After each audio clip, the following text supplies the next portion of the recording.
Hello, hello, hello. Welcome back. I'm curious, as I sit here watching the gorgeous display of inky blueness, if that is what the pale looks like. I've always been curious, what does the pale look like? Is this supposed to represent that? Or does it just represent a very delicious, abstract sky? I'm not sure. Either way, welcome back. Where did we leave our absolute dumpster fire of a detective last time?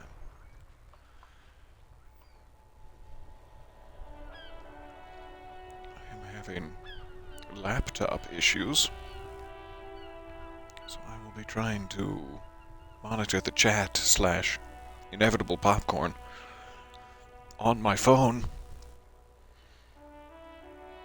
You did it! I did. I'm here. I'm live. I live. It's so nice to see you there. Alright, finding a good perch from my phone. Sorry, Lieutenant Kim. Technical difficulties. Alright. So, I'm trying to remember. From a week past, we found the whole secret passage area in the whirling. We spoke to the lady up on the roof, Klasia. We learned a couple of things. We dispirited the Hardley boys. We have not yet spoken to Kuno. Again, if we speak to Kuno first thing, instant demonetization. So maybe we should find something else to do before speaking to Kuno, but it's fine. I mean, it's probably fine. And then I forget where we were supposed to find Ruby, was it? Let's check the old journal. Whoop. Make Titus give up Ruby's location. Ruby was the organizer of the hanging. She is also missing, but the Hardley boys will be tight-lipped. About her location. You need to get them to open up. Have you fully explored the whirling? Analyzed the site of the murder? Truly and thoroughly interrogated Klasia? All of this might make convincing them easier. These are all very good questions. 15 points in Sorry Cop. Ah, yeah! Oh, hey. Thank you for the subscription. That is so kind. 39 glorious months. 39 glorious months of unchecked beard growth. If you need, like, a way of visualizing it, I guess. So, the question yet to be totally answered, is Whirling in Rags a part of the doomed commercial area? Talk to Gart about this and see what he thinks. Ah, yes, that was probably our next, main mission. We obviously need to convince Titus to give up Ruby's location, if indeed he possesses it, but we have 3 locations to check for where the bullet came from, and one of them I don't think we've ever been to, so we're going to have to figure that out. We might need, an ungodly amount of physical strength to get past that bunker door. When Kim is not around, ask Klasia about what she heard from her room the night before you emerged into reality. Good. Okay, so first things first, let's start with Gart. See if he has any info about potential underground connections to the doomed commercial area. It feels like we've explored all the possible, physical space in here. But maybe he knows of some other door that will appear. Quick save it, just in case. You never know when you're gonna offend Gart. Was there something you needed? There sure is. I guess a thing? A thing at the whirling. Another thing. Great. I love those. Klasia, in room 3, she nicked the phone line. This seems akin to snitching. I will have no part of it. Gart, what if I told you I got into the back room? wink wink, behind the blue steel door. Oh, okay. Well, I did hear you make noise back there, so good for you. What has happened? What has happened to this chat? And the massive amount of... What has... Oh my goodness. 42 months. Ha! I rag at you. And then, just an explosion. Explosion of gifted subs. How dare you? But also a choo-choo.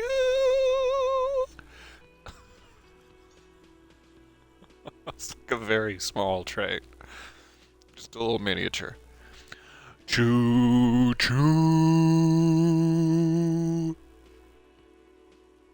That's nice and satisfying. I liked that one. Thank you for your generosity. It's incredibly kind. Alright, you did hear me make noise. Well, that was just me grunting and moaning. Not for the reasons you think. I'm very old, and existence is agony. So I was grunting and moaning about it. It takes a lot of willpower not to ask. Obviously, he's been wanting to know what's behind the door. So, Gart, aren't you gonna ask me what's back there? Are you curious? Boop his nose. Reach out and boop it. Okay, what is back there? Reach out and boop, Gart. Skeletons. A mausoleum of the dead. That's pinball machines. A pinball workshop. Nothing. Just the black, gaping maw at the end of time, ready to swallow you up, Gart, just as soon as your guard is down. You know, it's a pinball workshop, in all honesty. Ha! I knew it. I've always wondered where those machines by the door came from. And they told me there was some kind of pinball thing here, too. There's definitely a pinball thing here, too. I knew it. Were there any back there? In working order, I mean. Why? Do you want to play? Because I might be up for a game. That didn't really seem to be the subtext of his question. I didn't check. Pinball isn't relevant to the investigation. Very straightforward. What a boring cop thing to say. I didn't check because pinball is stupid. Do you want to play, Guard? Want to play with me? Beat my high score? Maybe paddle my little tuchus? No, I was just wondering Aw. if you found pinball machines there. He appears to be making a calculation in his head. Are you going to sell my pinball machines? Because I need those. I found them. Findies keepies. He was wondering about something business-related, about how much money he could make of one. Are you thinking of turning this place back into a pinball arcade? If you're thinking of selling those pinball machines, I want a fat cut. C-suite shit. Beat your chest. I'm a disruptor. I feel a capitalist plot coming up. I would like to believe he might just want to put the machines out for use and isn't going to sell them because I need to beat that high score. I need to paddle my own little tuchus, so don't sell them yet. No, but we could diversify the entertainment options, seeing as you've opened the door back there. The machine we have in the corner now is broken. Same. It wouldn't hurt to get a little life in here. Other than the hellish karaoke machine. That one's always causing trouble. That reminds me. He did agree to let us sing karaoke. We're just waiting for night time, when the disco lights are a-glitter. Man, I can't wait. I'm gonna make everyone so sad. Yeah, those numbers he's adding up must be making good sense to him right now. Sounds like he cares about the place. He's not going to be overjoyed to hear that it's part of the doomed commercial area. No, it's not doomed. It's just being swallowed by the entropy of the universe. It's fine. He should still know. You have to be forewarned about these things. Yeah, I suppose. So, Glacia nicked the phone line, which is why the phones aren't working, and there's also a peephole in Glacia's wall. She's covering it with tape. Does Gart need to know? I don't want a guard to be like, "Oh, is there? Well, I'll make use of it." No, like, no, guard. As the proprietor of this establishment, get some spackle, you prevert. But he's probably going to be very professional about it. I'm thinking the worst of poor guard. I guess I should tell him about the phone line, but it's like I don't want it to be like oh, did she now? Adding it to the bill. Again, no idea what the outcome of any of these things are, but I'm assuming the worst of guard. We'll just do all of them. The phone line. 'Tis been nicked. Why? No, fuck it. I don't want to know. I don't want to know why these degenerates do what they do. I thought we had one good guest in the building. You have Lena. Lena's a good guest. That did feel very, revealing in a way I'm not entirely comfortable with. And I should have just kept it to myself. I bet you didn't want it to be her. What's that supposed to mean? Fuck you, buddy. She's not my taste. No, that's Good thing not she what I meant pays at for all. her stuff on time. I'll forward her the bill and be done with it. Yeah, you'll forward her the bill. This is what I didn't want to happen. And I feel bad, and now Clausia's gonna tell me nothing because I've added to her bill. I probably shouldn't mention it. Let's catch up real quick. Get through our pinball conversation. Hey, Oh, was faster there than ever. something you... Another thing. Great. So I saw I a, love... behind the door. It takes a lot of willpower not to And are ask. you gonna ask me what's Okay, back there? what is back It's pinball Ah, machines. I knew You it. silly I goose. knew it. Were there any back there? In working order, I mean. Yeah, I might be No, different, I mate. was... He was wondering about something business-related, about how much money Say. he could make of one. I feel a capitalist plot coming up. Capitalist plot. The pinball we have in the corner now is broken. I want to diversify the entertainment options. It wouldn't hurt to get a little life in here. Other than the... Yeah, those sounds like he should still know. You have to be forewarned about these things. Okay, now. Yes? Something else. Goodbye. Quick saving it again, and we're all caught up. Woo! Hey, was there So let's something... skip Another thing. telling you Great. about the phone line. I love We have other those. phones we can use, so it's not as if it'll get me anything. Are you reloading already? 10 minutes in. It's me, desperately sorry cop, trying to make up for his mistakes using cheesy methods cop. It's me. Hi. I'm the problem.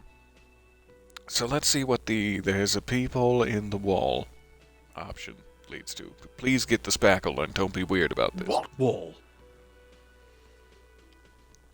Upstairs, in the secret back room, right next to Glacier's bedroom.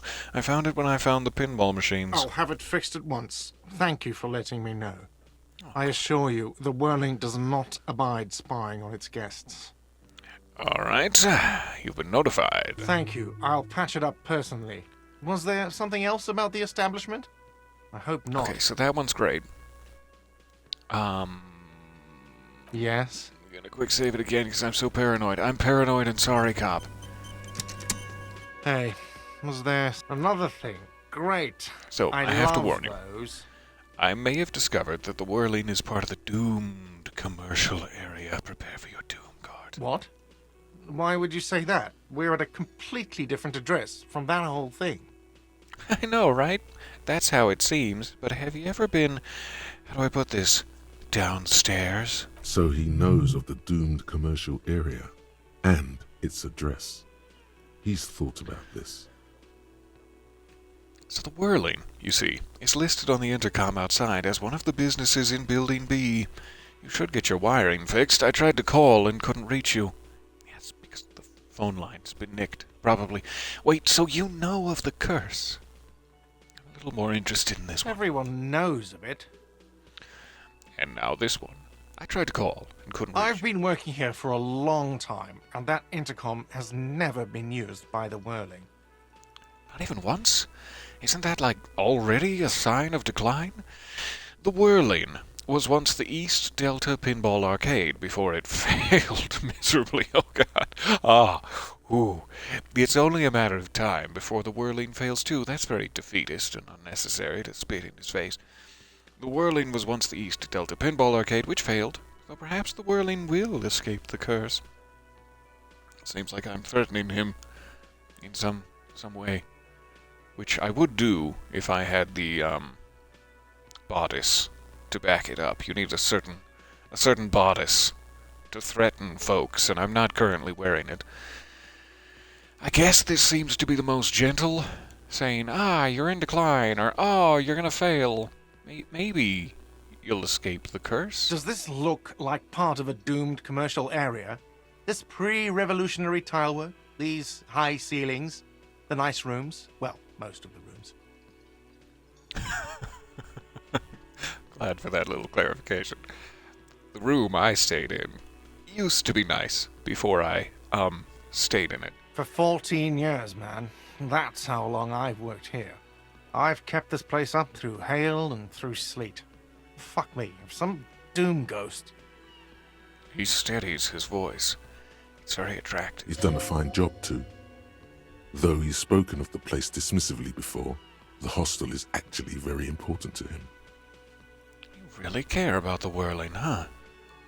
What about those other cafeterias you manage? Unimportant to me and the case. You really care about the Whirling. Yeah. It's slowly growing on me again. It's beautiful in its own way. Especially for this neighborhood. I've been trying to keep it that way.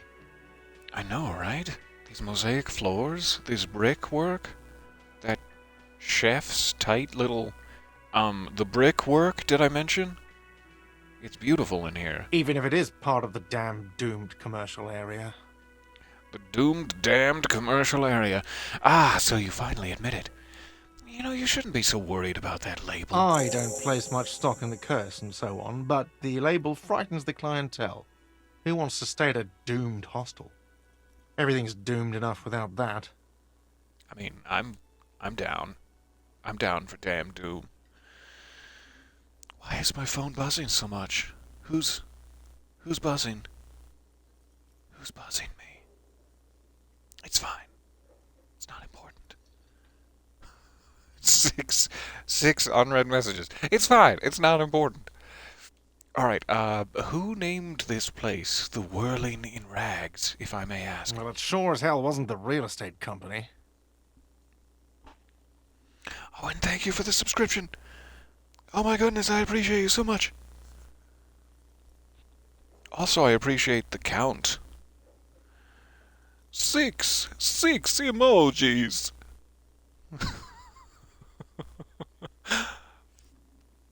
All right. Sure as hell wasn't the real estate company who named it the Whirling in Rags. You look surprised. What? It's a great name, I know. Cafeteria managers come up with great names too.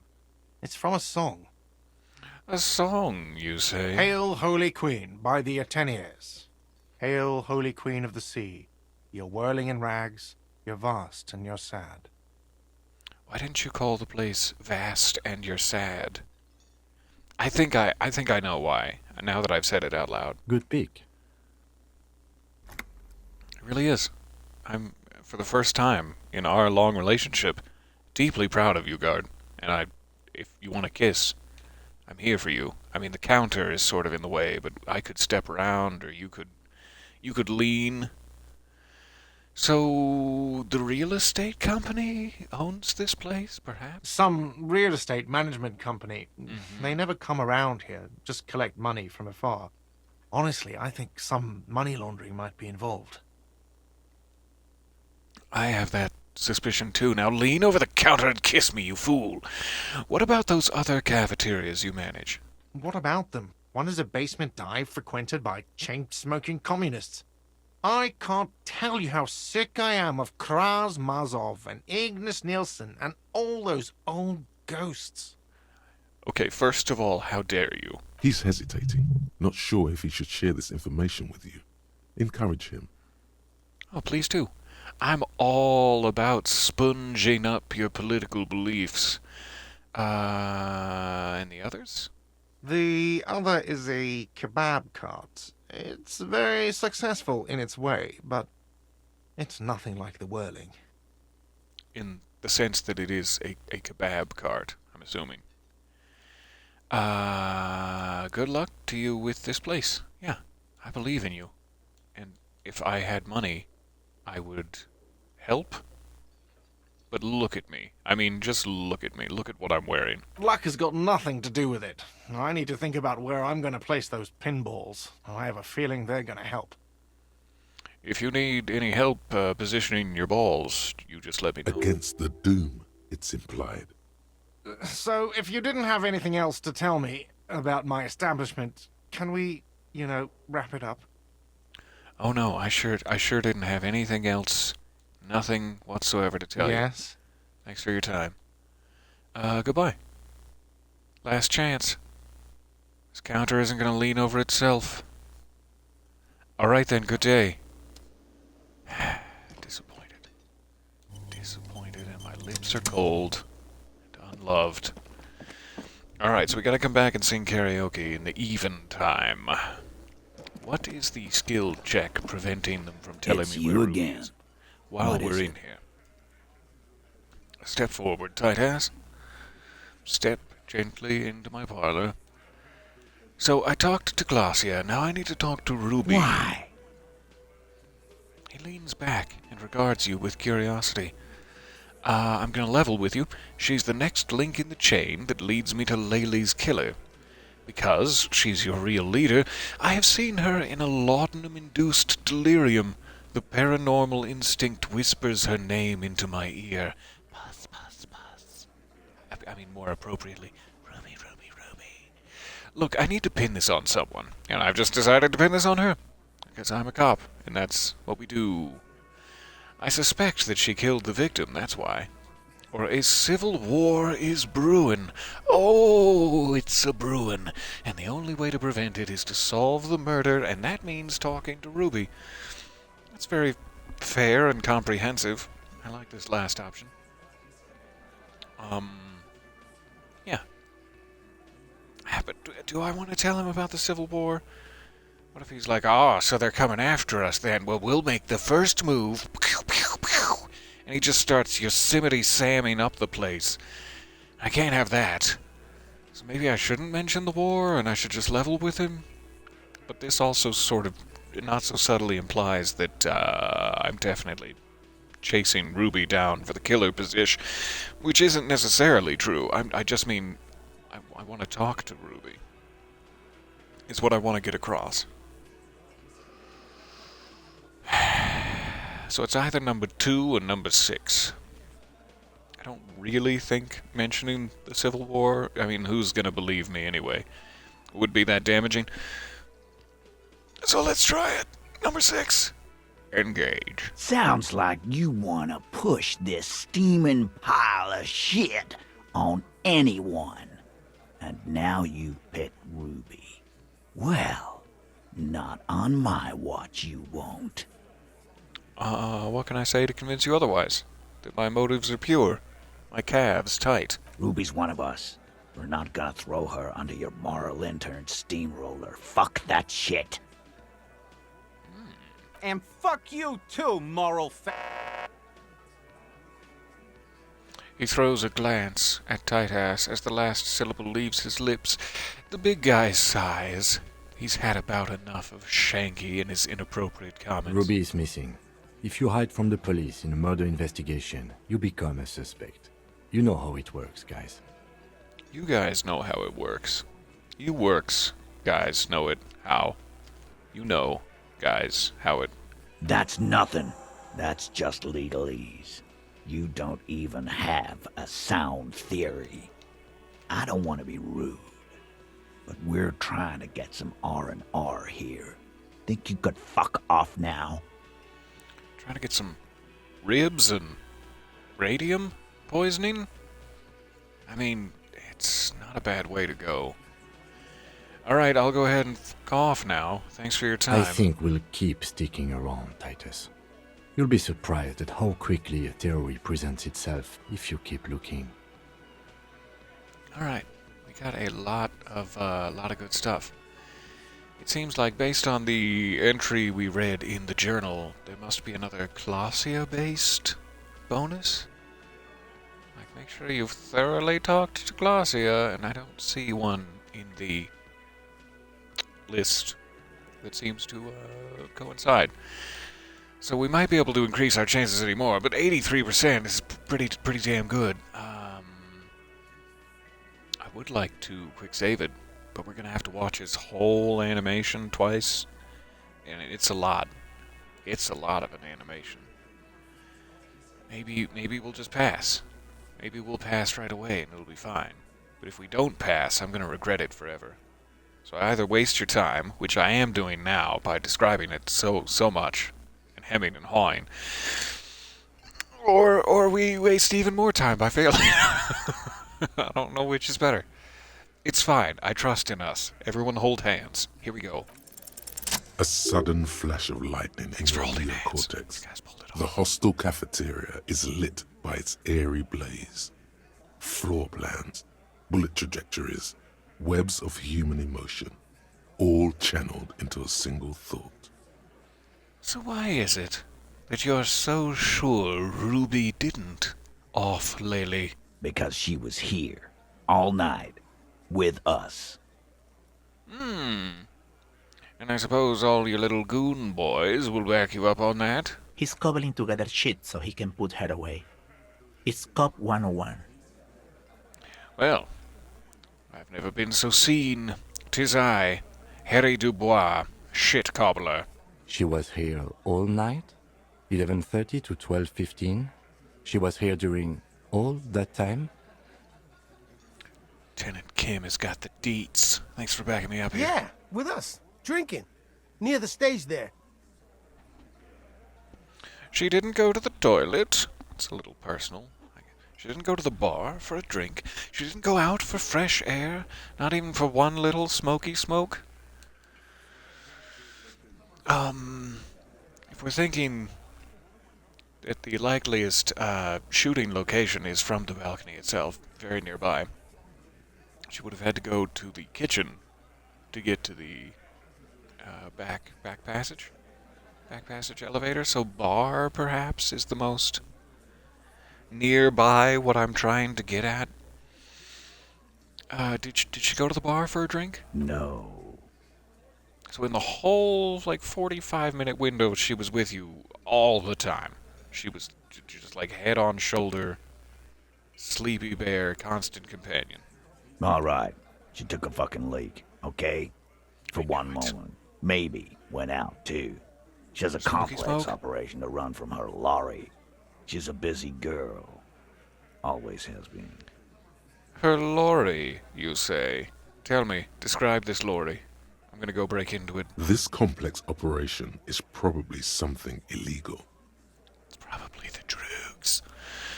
Hello. It is nice to see you guys there. Good morning/afternoon. And I hope you're having a good Sunday. And if you're not, then I will beat the hell out of this Sunday until it behaves. I'm not sure how exactly, but I'll figure it out. It is so nice to see you guys. Just 'cause she was gone for 5 minutes doesn't mean she magically got to the roof and shot the merc. I've been through this. It's not plausible. But did you also tap his temple? Know about the secret elevator in the back? All right, we're in. We got Ruby unaccounted for sometime during the window. This was crucial. Now let's place her on that roof. A skilled Sambo artist could have climbed the outer wall like a spider.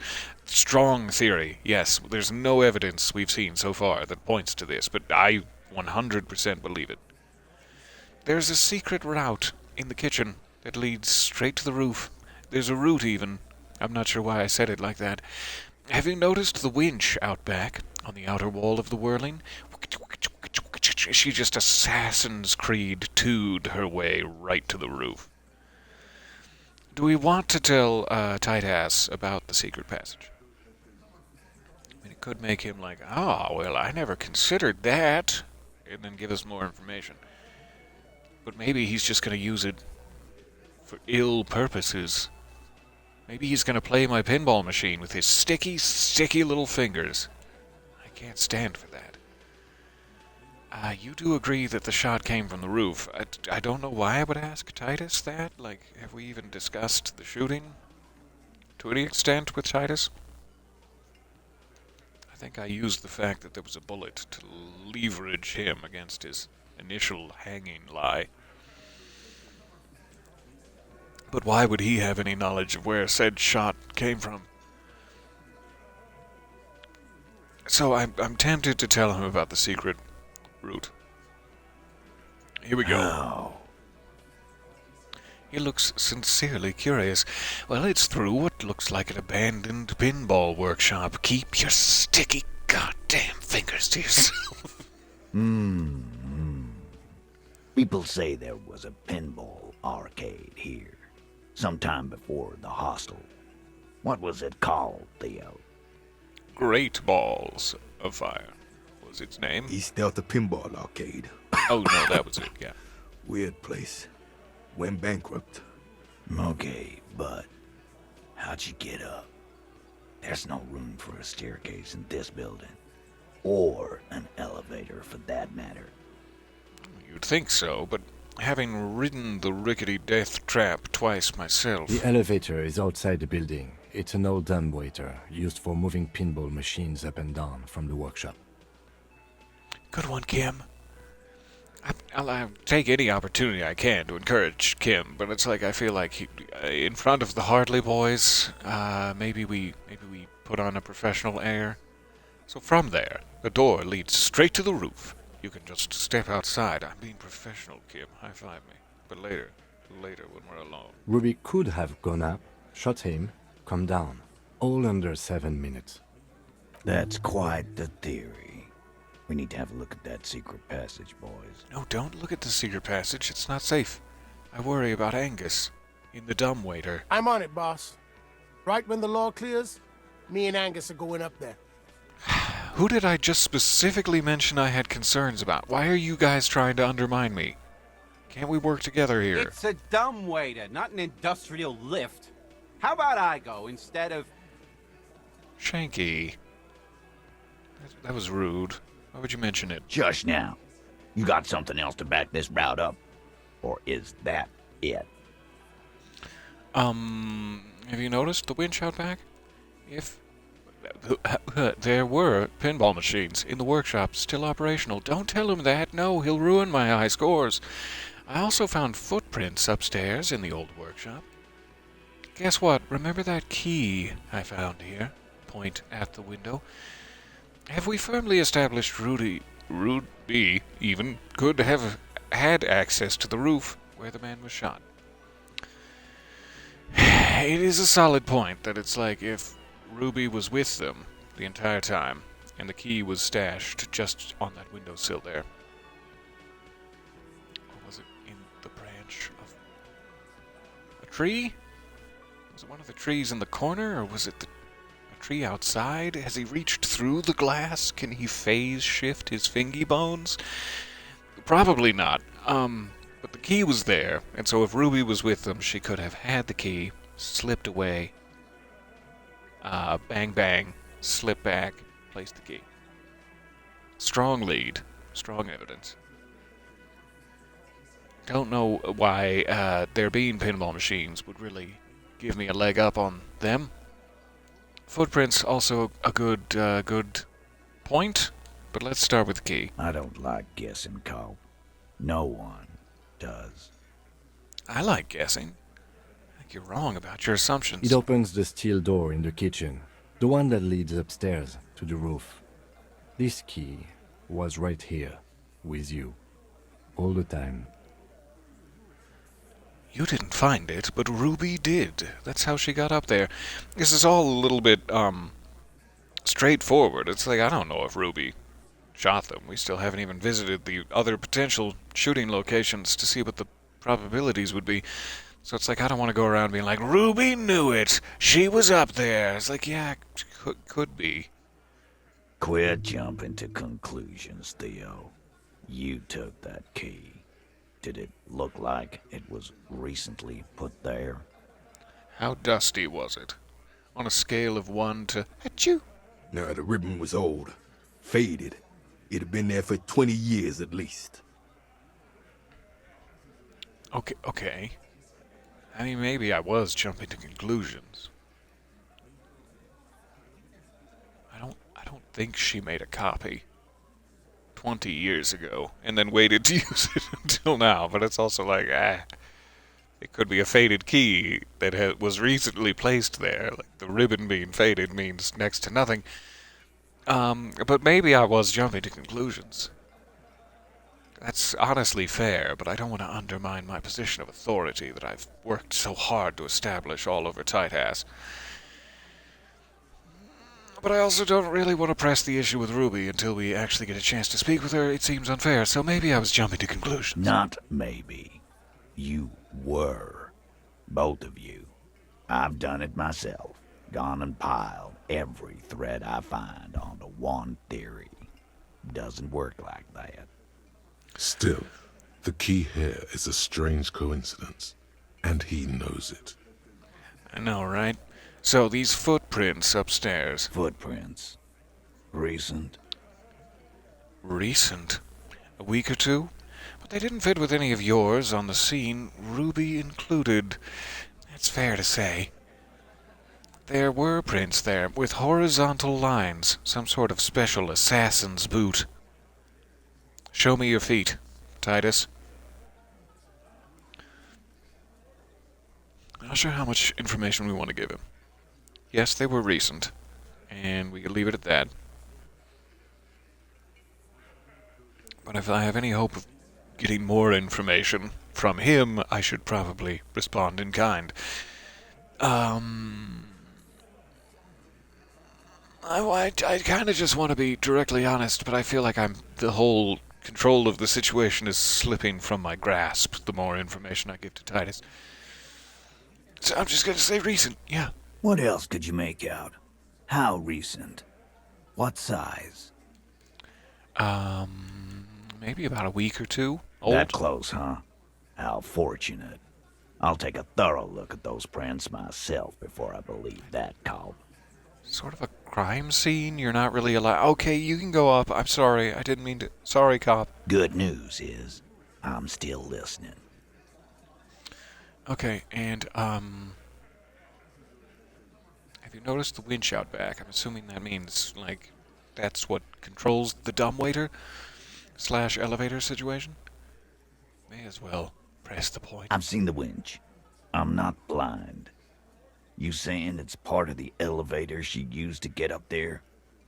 Well, that's right. That's one mystery down then. An architectural mystery. Doesn't much concern Ruby, does it? Again, not sure what the pinball machines might have to do with it in order to convince him. In both of the solid points I've shared with him, he said, I'm going to have to go take a look for myself. So it's like, I don't think we're going to convince him until maybe he walks up there. But it's also an active crime scene, and your boot prints will contaminate that. I was very careful. I was just dainty stepping through the workshop. But you, with your boisterous swagger, you're gonna ruin my boot prints, and I would appreciate it if you did not go up there. You do agree the shot came from the roof, right? Like, of course he doesn't. It's stupid to ask, but let's go ahead and be stupid. Why not? You can't draw a straight line into Clausia's window from any of the surrounding buildings. Not from what I know about Martinez. And what do you know about mayonnaise? Maybe from the coast. But like I said, I've been too busy dealing with you idiots. So no, I don't think it was a sniper. It was close up. From my internal sense of visual calculus, I believe there's a 72% chance that the bullet came from the roof. 72%. There's a percentage and all. Where'd you get it from? Your guys in the lab? Oh yeah, big lab back in Jamrock. Jamrock Ballistics Lab. You heard of it? I analyzed it on the spot. You can trust me. Don't I look trustworthy? Look into my sort of clown-nosed, distorted blur of a face. and tell me that I look trustworthy. No, you can't. I know what you did here on the weekend. People talk. And what they say doesn't sound like a science cop. You're a madman. That hurts my feelings, but it's also very fair. Those numbers were an ass pull, man. Hey, you don't know that for sure. I'm facing the other way. Yeah, and they don't put her on the roof either. It's just mambo jumbo. He hasn't got shit. It's just a bit of the mambo jambo. In some sense, I agree with you, Elaine, so thank you for hearing me out. There were pinball machines in there, if that means anything to you. Right. What the fuck does that got to do with Ruby? Oh, nothing. Just thought we could bring some down, get some new machines in here. Just completely changing the subject. What if they're somehow connected to the murder? A pinball murderer. Just making an observation. I mean, if they wouldn't mind helping me bring some machines down, I'd really appreciate that. Wow, man, can we? I mean... Yeah. Let's go right now, Eugene, you and me. Eugene and me. That'd be awesome. I beat that royalist machine 20 times now. Is that why it's broken? Due to your sausage fingers, Glenn? All right, all right. We can get the barman to bring them down. What else? All right. Have we firmly established that Ruby could have had access to the roof where the man was shot? Could have, being the operative part of that sentence. And yeah. Firmly doesn't go well with could've. There's a route to the roof. Me and the boys need to check it out. That's what we've established. We have indeed established that, but as I said, you're not allowed to go up there. I can bring you perhaps some photos of the scene. But a route does not put that bullet in his head. A gun does that, and Ruby doesn't carry one. Sort of important information we could have started with. And to be fair, maybe you did a week ago and I've forgotten. Phase 2. Murder weapon. Get a gun in her hand. If not that, then at least a shadow of a doubt. In the shape of a gun. Guys, this is Revachol. Anyone could get a gun around here. Anyone. I have analyzed the bullet that killed him, and it was jacketed. Very fashionable. There is a small, 28% chance that the shot came from beyond the roof. Show them the antique rifle. There are weapons like this just lying around in Martinez. The local pawn shop sold my lost gun to a woman, and maybe it was her. Yeah, that's a very good point. We'll tell them about the 28% chance the shot came from beyond. Titus already said, from what he knows of Martinez, the coast would be the second most likely option. Something to check out. Yes, goddammit, I know what a 72% chance means. It means there's a 28% chance it isn't that. And 28% is no small chance either. So you and I are finally on the same page. Just making sure we are on the same page. It doesn't all fit. We are just sharing info, candidly. Again, like, in the sense of the Union, these guys are kind of like a local police force. They're sort of in charge of investigations and general revelry around the docks. So it's like they've got some experience in these sorts of investigations, and maybe we should make use of that. But it's also like they're not RCM. They are not involved in the case, and the chain of evidence should be preserved rather than passed around in the cafeteria for everyone's fingerprints to be upon it. So I'd like to get information about the rifle, and if any of them, like, say, stashed it in the basement themselves, that would help me knock a couple of options off the table. But it feels really weird to be showing the Hardley boys my deepest evidence. I have analyzed the bullet that killed him, and it was jacketed. That seems sort of fair to say, though same sort of vein. Anyone could get a gun around here. Let's start with this. Look, fucko. Ruby and I are pretty tight. She would have showed me the gun if she had one. She knows I love guns. You love guns, do you, Glenn? Do you mind if I call you Glens? Yeah, everyone knows Glenn loves Sort of a guns. combination of Glenn and guns? No? Doesn't work for you? Alright. I don't know, Glenny. Ruby's a little secretive, isn't she? Wasn't like she told you every little thing. What did she not tell you? Oh, come on, guys. She's one of you. Of course she's carrying. You all are. Glacia said Ruby takes care of things. You don't do that without a gun in Revachol. Do you like waving your guns in people's faces? Doesn't mean she does too. So you like waving your guns in people's faces. Doesn't mean she does too. I don't know why. My brain had a hard time with that.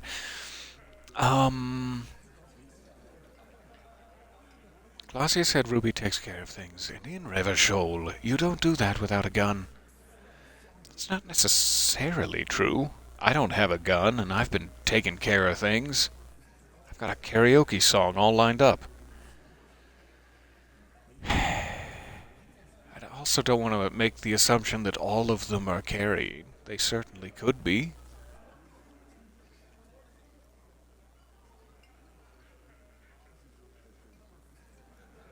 So I am not sure.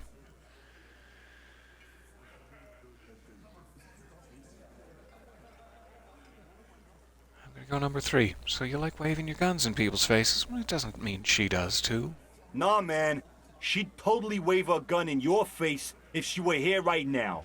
And you'd fucking piss yourself. It's clear this one is protective of her. Easy now, Glenn. What he's trying to say is, people who don't have guns don't shoot people. You need a gun for that. You can't prove she has one. Yet. You don't need to prove anything. Doubt is enough for now. And Titus must have some. Alright. I've analyzed the bullet, and it was jacketed. So, The man shrugs and looks at you. So it had to come from a breech-loading rifle. Military grade. Not even you militia monkeys have those. Well, let me just show you my pockets real quick. It turns out... This goes against your everyone has a gun theory. If it was military grade, how'd Ruby get it? You're right. I'm never solving this case. Hold me tight, ass. I'm just being upfront with what I know. Right. That's mighty forthcoming of you. So, let me extend you the same courtesy. She's connected to you know what. To who knows what now? Organized crime. Down in Jamrock, probably. He's not being too forthcoming. This is not a surprise. So she may have access to semi-automatics, but that's a long fucking stretch of the imagination. So I think we did establish when we first were inspecting the bullet that the sidearm I carry does not have jacketed ammunition. So, though my gun is still lost and brings me much concern, and the children in the streets of Martinez are in constant danger, I don't think it has anything to do with this particular shooting. She could have my gun, that's absolutely true. Ruby could be on the run with my gun. But I don't think that it was involved in the shooting of Laylee. I do want to show them the rifle, but don't touch. You do not touch, okay? That looks antique. A Belle McGrave. It's inoperable. Where'd you get it? He takes the gun, inspects it, and hands it back to you. Now your fingerprints are all over the murder weapon. Sure, it's inoperable, but so there's a cellar under the bookshop, and it was hidden there with, a bunch of others just like it. 20, maybe 30 rifles, Titus. Also broken, but still, there were too many. And there must be other caches too. God damn it, we need to close that dump down for good. It's a goddamn breech loader, too. Find one that works, and you got a military-grade weapon that shoots jacketed ammunition. He shakes his head. Beads of sweat fly across the walls. He sees it. This is coming together. He must. Alright, I'm gonna try not to mention my gun, and I didn't say I'd prove she had the murder weapon, just that we need to find her. All right, Colt. Keep talking. I'll tell you when I've had enough. That sounds hot. Accepted. Pete, we're not seriously considering it, are we? Ruby wouldn't do this. Why would she do something like this? Nobody's saying she would do something like this, just that we need to speak with her, Glens. Phase 3. Motive. The last component. It's not why did she kill him, it's why did she organize the cover-up.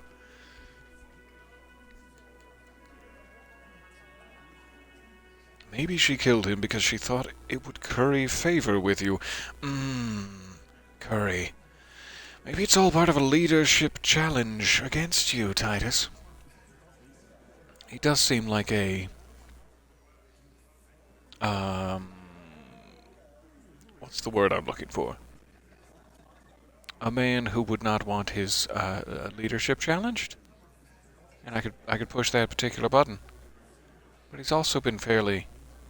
Everyone here is on the same team, and there's not really a leader. I'll just take the head here. Plus, we're not entirely sure if Ruby isn't their actual leader, so it's like this is a weird route to go. It's not why did she kill him, it's why did she organize the cover-up. That is fair, and at the heart of the matter I need to get at. Number 1. And I suppose you have a theory on that.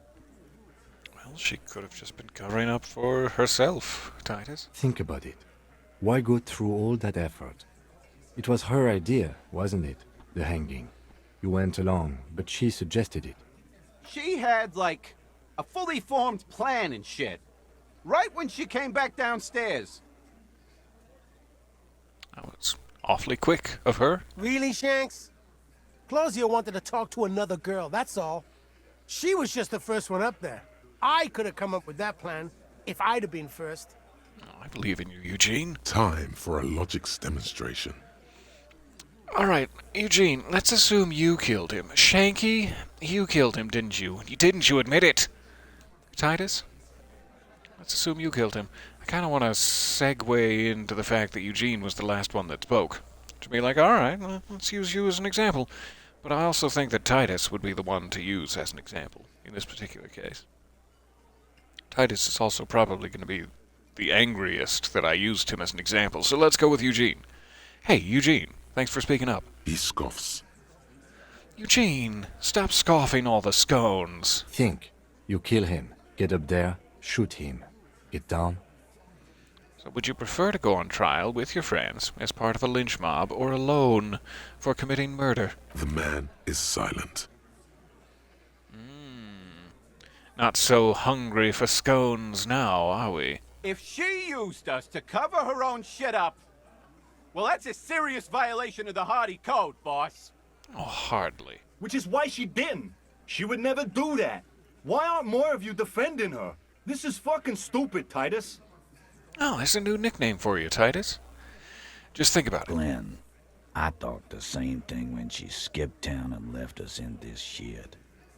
Oh, so he didn't rule her out completely. And she skipped town. And This she is good. skipped town to... Notepad at the ready, Lieutenant Kim. Where exactly? Alright, Titus, you have to see it. Things don't add up and we need to talk to her. I don't really think any of these would be helpful and would just muddy the water. That was a good conversation we just had, so you have to see it, Titus. Silence. He looks around the room. The old man in the corner nods. A very small nod. And a trickle of tobacco spit on his lip. Yeah, I see it.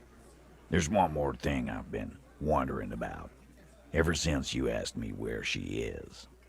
Add it to your list of suspicions, if you want. I will add it to my literal list of suspicions, yes. I don't know. I don't know where she went. She just got up and left. Got real scared, too. Wouldn't tell me where. However hard I asked. Want to know why? Why, Daddy? She was afraid I would tell you. Maybe she was right. By now, I probably would. She knew there's evidence on her, and she knew we'd find it. This is typical suspect behavior, why fleeing is always incriminatory. Perhaps. Ask her if you find her. It won't be easy, though. She made sure of that. All right. When did she leave? Friday afternoon, when you first arrived. I got word the RCM was in town. Then she came in to see me. Told me she was leaving. That's when we had our little conversation. And what was she scared of when I arrived in town? All of this? This glorious bastion of investigatory power? I told you. You. Me personally? Me, as in the RCM. No, you. As in the cop with the sideburns and the disco clothes. Why? Do we know Ruby? From a past life? And a hole in his heart. That first.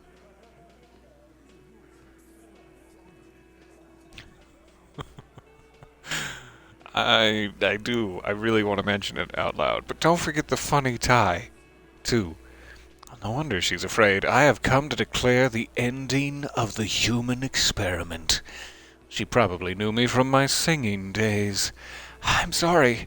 God, why does everyone flee at the sight of my shadow? I have no idea why she'd be scared. I'm just a normal cop with perfectly regular thoughts in his head, which, if you have to say it... I love all of these so much. I am the cop, with the sideburns, and the disco clothes, and the hole in his heart. Why not? You suck on that gun like someone tore you a brand new asshole. That's sweet of you to say. And don't forget the funny tie, too. How can I forget? He nods at your tie. You and I are going to dance in the moonlight under 1,000,000,000 stars. It's true. You know, when I first saw you limp in here, I thought she was paranoid or sniffing her own supply. But now I'm not so sure. He measures you up. So, I am curious. But let's get back to the case. Do you have any clues? Clues? Why do I always say that? Clues on where Ruby went. She's not far. We know that much. She didn't take her lorry, so she's on foot.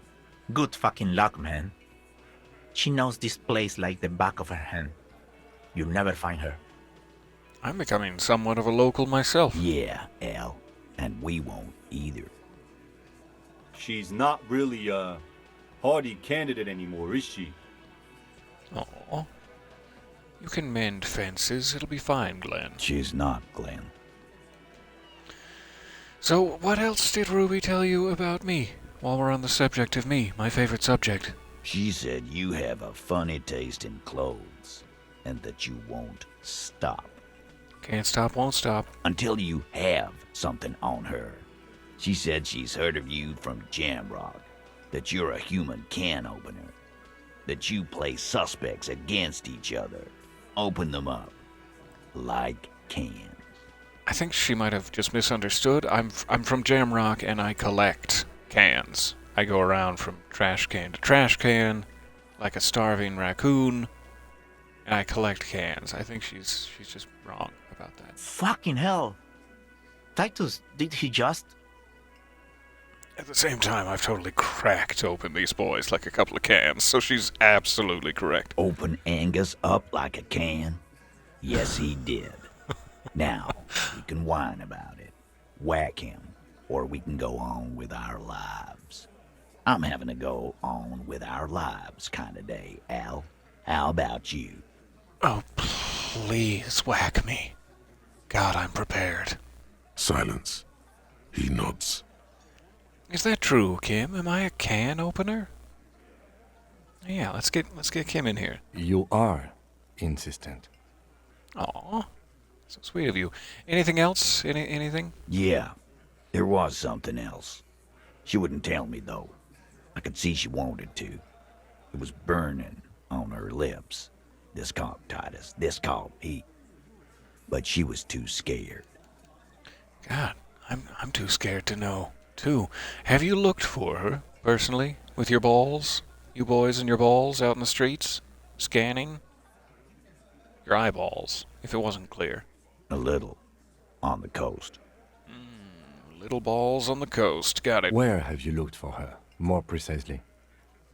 More precisely, on the coast, past the waterlog. She's not here, so I'm thinking she's there. Good to know. Can you tell me where on the coast I should start looking? Where did you leave off, say? Sure, there's some shithouses there. A cinder block town. The fisherfolk there refuse to unionize, so that's one place we haven't looked. I hear they have a shack where junkies sometimes crash. Time for you to step up. Yep, I'm living in that shack, actively, right now. I think I know the one you mean. Alright, ask about Ruby in the village. We will start there. One more question. What does Ruby look like? Boyish. Hair's red. Dyed. She looks like a Lowry man. Well, it's not much, but it'll do. Go! It'll have to. He puts his hand out. Shake it. I'm not trying to ruffle any feathers here. His grip is firm and reassuring, like holding a piece of unpolished granite. So scratchy. Not just granite, tightly packed RCM sergeant material. You know, you should be a cop, Titus. Just think it. I mean, in one sense, it would be nice for them to have some sort of actual authority in the area, if they would use it for good. Would they use it for good? I guess is the question. He could whip all these boys into shape, and they'd stop being hardly anything at all. But I'm just going to think it. I'm just going to keep that to myself. No, he already is a sergeant. That's what you're feeling. He just wasn't sure what you are. Same. Nobody's sure what I am. Me and my little bag of recyclables. My checked blazer. Nobody knows. Hi, gendarme. Bar be Another out of rendezvous. mouth. Hello again, my friend. Hello. Adjust your tie, 'cause under the steely weight of his cheekboned gaze, I'm feeling a little... You're here. That's nice to say. Oh, hi. I am. So are you. What brings you here? Tell me again about that muscular type who came to investigate the crime. What is it about the way he carries himself? He's so different. What are you doing here, in the whirling? Admiring the atmosphere. What about you, officer? Well, I used to live here. My room used to be right upstairs. This is where I'm going to go down in history. I'm going to sing karaoke. I'm here to kick some ass and solve the case I'm working on. I don't know what I'm doing here. I just go wherever life takes me. This is where I'm going to go down in history. Really? Well, I look forward to that. He raises a glass to you. I look forward to it as well. Tell me again about that muscular type who came to investigate the crime. Oh yes, let's see. He knocked on my door a few days after the lynching. I think he was going through the entire building, asking questions. What did you tell him? Nothing. That I didn't see anything. Did you tell him about your friend? What friend? Your Sunday friend. The witness. No, I don't think it came up. That's probably for the best. What did he look like? Muscular, handsome, strong, like one of those military types. Was he alone? Was he single? Yes, but he was speaking to someone on his earpiece. His earpiece? What the do those words mean? Yes, you know those tiny speaker microphones that fancy security guards sometimes wear. What was he saying? Just reporting back whatever I was telling him. Besides muscular, handsome, downright gorgeous, did he have any other identifying traits? Scars? Heterochromia? Oh, let me think. He had an accent. He sounded like one of those mercenaries. I bet he did. I'm picturing it. He sounded vaguely Oranese. No, not vaguely, scratch that. He sounded definitely Oranese. Thanks for the information and for letting me look at your perfect hands. Expertly drawn. I mean, I guess except for that one finger that looks sort of swollen. But it's fine. It's still very attractive. Sure. Anything else on your mind? I met your friend. You did? And how did you like him? He was magical. Magically bureaucratic. I didn't like him as much as I like you. Oh, don't put down someone's friend to hit on them. That's never a good plan. I didn't. He is a government official, and I don't trust the governments. They will all fall under the weight of my guillotine blade when I establish the glorious rule of communism. You were right. He was magically bureaucratic. I told you, he can be very useful. I guess that's the charm of powerful people. None of my business, none of my business. Who is he? A visitor from the first world. He's not like you and me, gendarme. He can always return. Ain't that the truth? Return where? To his opportunities in Occident, Sur la Clé. Still, his coming and going brings some life to the village. Or is it just money? I don't know. It could be both. It could be life and money. I don't want to talk about other people. I just want to talk about you. Poke him. Poke him in the sternum when you say it, but very gently, like a playful little... What about me, gendarme? There's something about you. I don't know what it is. I am smitten. That's what it is. Bye-bye, gendarme.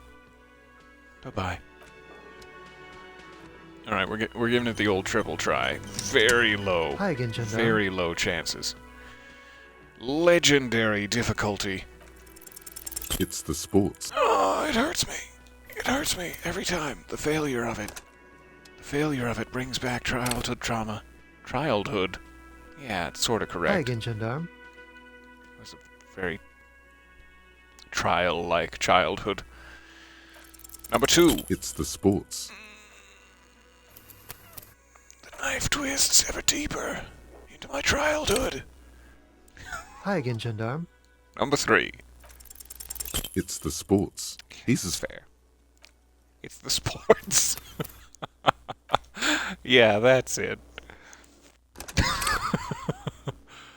Alright, we gave it the triple try. I don't want to, run out of opportunities to meet up with him. Have him get accidentally gunned down in the streets, and we'll never know. We'll never know what's so beautifully different about him. Alright, I don't need to quick save it again. I don't need to talk to anyone else in here just yet. I need to go check the coast. It's probably time to ask Kuno about the traps, and it's also closer than ever to disco evening time with karaoke. You think you have a pretty hot suspect right now, don't you? That Ruby of yours? I don't need this criticism right now. Yes? I mean, I don't think of her as a suspect. I think of her as a involved person. Notice how it came together without casting too much suspicion on Clasia. It was nice and Ruby-centric in the end. I mean, you've got a point. What do you mean? Anything strike you a bit off about this mishmash? Well, the bullet didn't have to come from the roof. It could have come from anywhere on the coast. The bullet was jacketed, and these don't just lie around everywhere, do they? The footprints in the pinball workshop didn't fit with the odd soul's prints on the crime scene. So far, no one has mentioned hearing the shot. You know, that's actually a really good point. I don't know if they have such a thing as silencers in this universe. Probably. Then they definitely have such a thing as pillows. So it could have come from nearby and been modified in some way, but that also does seem to strongly push for the shot did not come from nearby. It was not near enough for anyone to have heard it.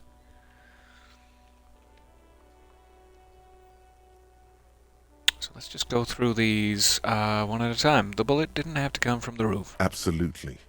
It could have come from anywhere, but you're suddenly so certain it came from the roof behind the window. I'm certain of nothing. The bullet was jacketed, and those don't just lie around everywhere, do they? Good point. It is rather rare these days, but do continue. So the footprints in the workshop did not fit with the footprints we saw by the hanged man. No, they didn't. So there's still another person involved that we have no placement for. So far, no one has mentioned hearing the shot. Notice how this hasn't come up at all. Even Hardy and his boys didn't mention it. Neither did you. If it was in my dialogue tree, you know I would have. You know I would have mentioned it. I'm done thinking about this for now, I suppose. That's right. Finish thought. Just finish it and conveniently go on. She's watching you leave right now. You know that. Free as a bird on that roof. Lighting up a cigarette and thinking, am I glad Ruby's in this shit and not me? Again, nobody's in the shit just yet. And if it does turn out that there was some sort of lover's spat, and Laylee perished by Glacia's hand, we'll clap her in irons, or she will have long since fled the country. Either way, not my problem anymore. Don't listen to this guy. The theory was solid. He's just jealous. Move on. It's no use harassing her further. I am putting an awful lot of genuinely unearned trust in Glacia. She could be lying to me more than anyone we've spoken to thus far. And we won't know until we feel the knife in our back. But that's what makes it so exciting. Kuno, my boy, my son, my lovely boy son. Tell me about the traps. Kuno saw you wield that can. Sweet graffito action, pig. Kuno likes that delinquent shit. I got in good with Kuno for all that delinquent shit I did. Yeah, Papa's bad to the bone, Kuno. Don't say that to the child. Oh, thank you, Kuno. I really appreciate it. Do you like art? I don't think he likes art so much as he just likes delinquent graffitos. Thank you. I appreciate that. You're still a dink. Now what's your case with Kuno? It's nice of them to say that he called me a dink without malice. I was worried there. There might have been a hint of malice. So, you wouldn't happen to know anything about any...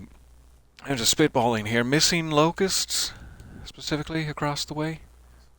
+3 from he saw you find the bullet. Figure out what's going on with this kid. You know, I'd love to. Kuno doesn't... Kuno should. Necroman right. Kuno dies. Porta Rosa, a side alley of the Boogie Street Spearhead. A young man in his early 20s approaches patrol officer Emil Mullins and asks for a cigarette.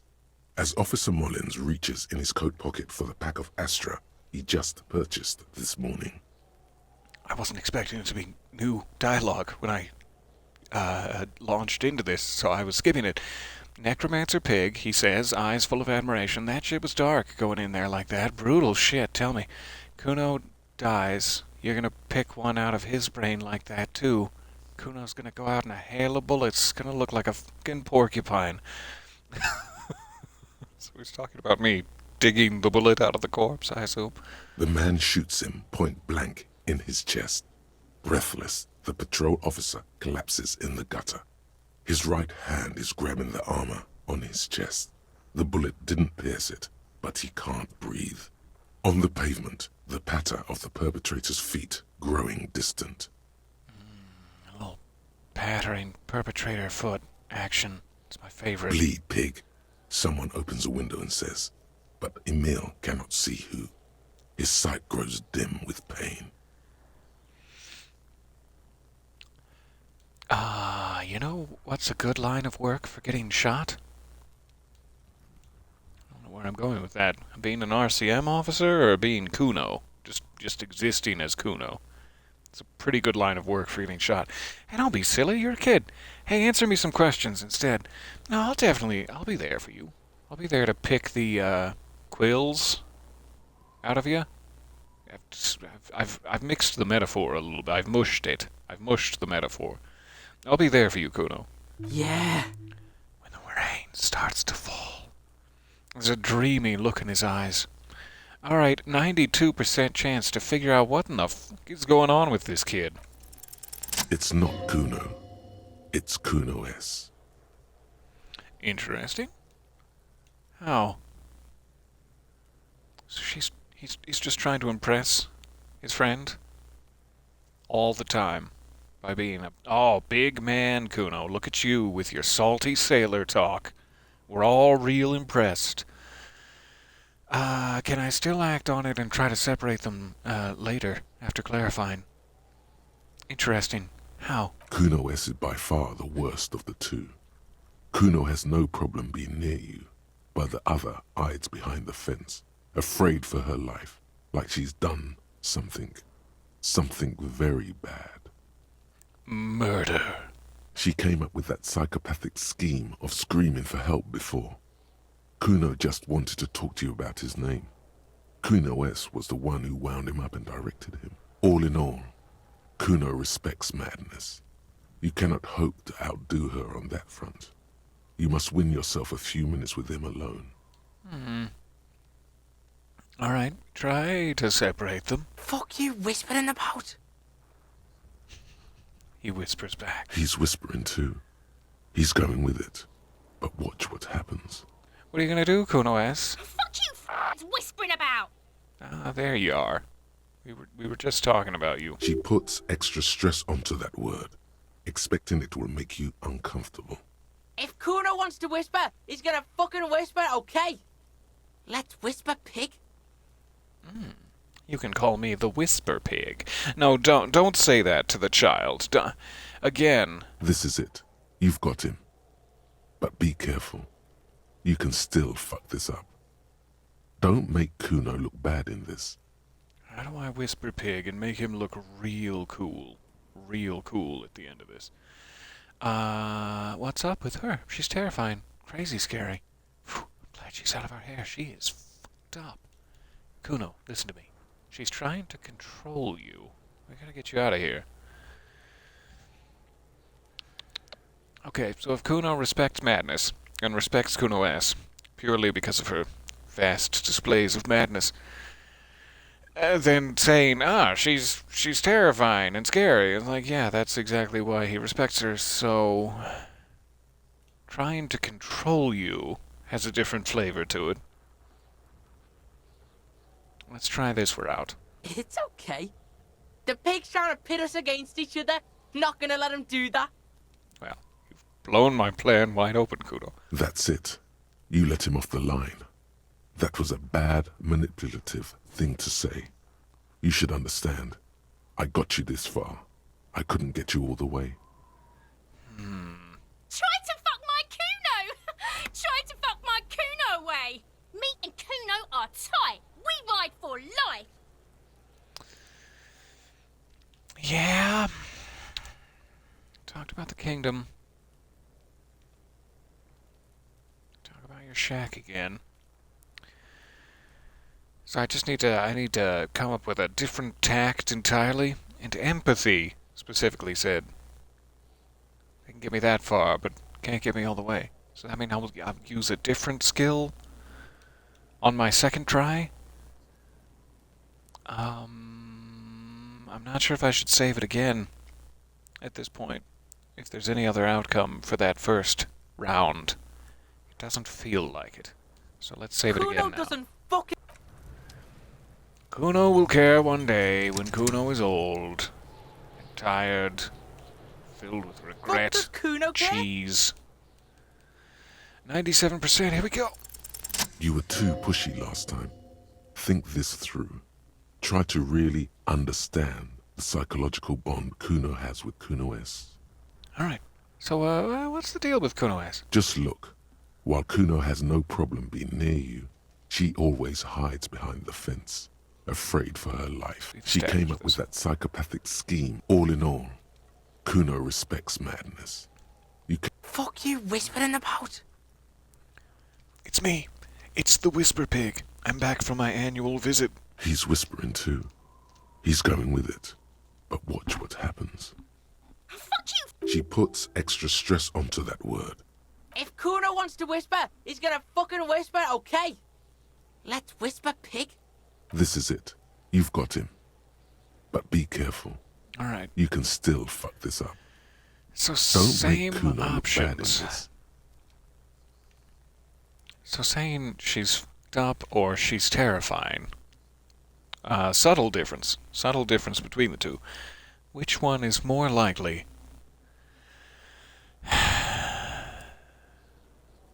I'm gonna say I'm glad she's out of our hair.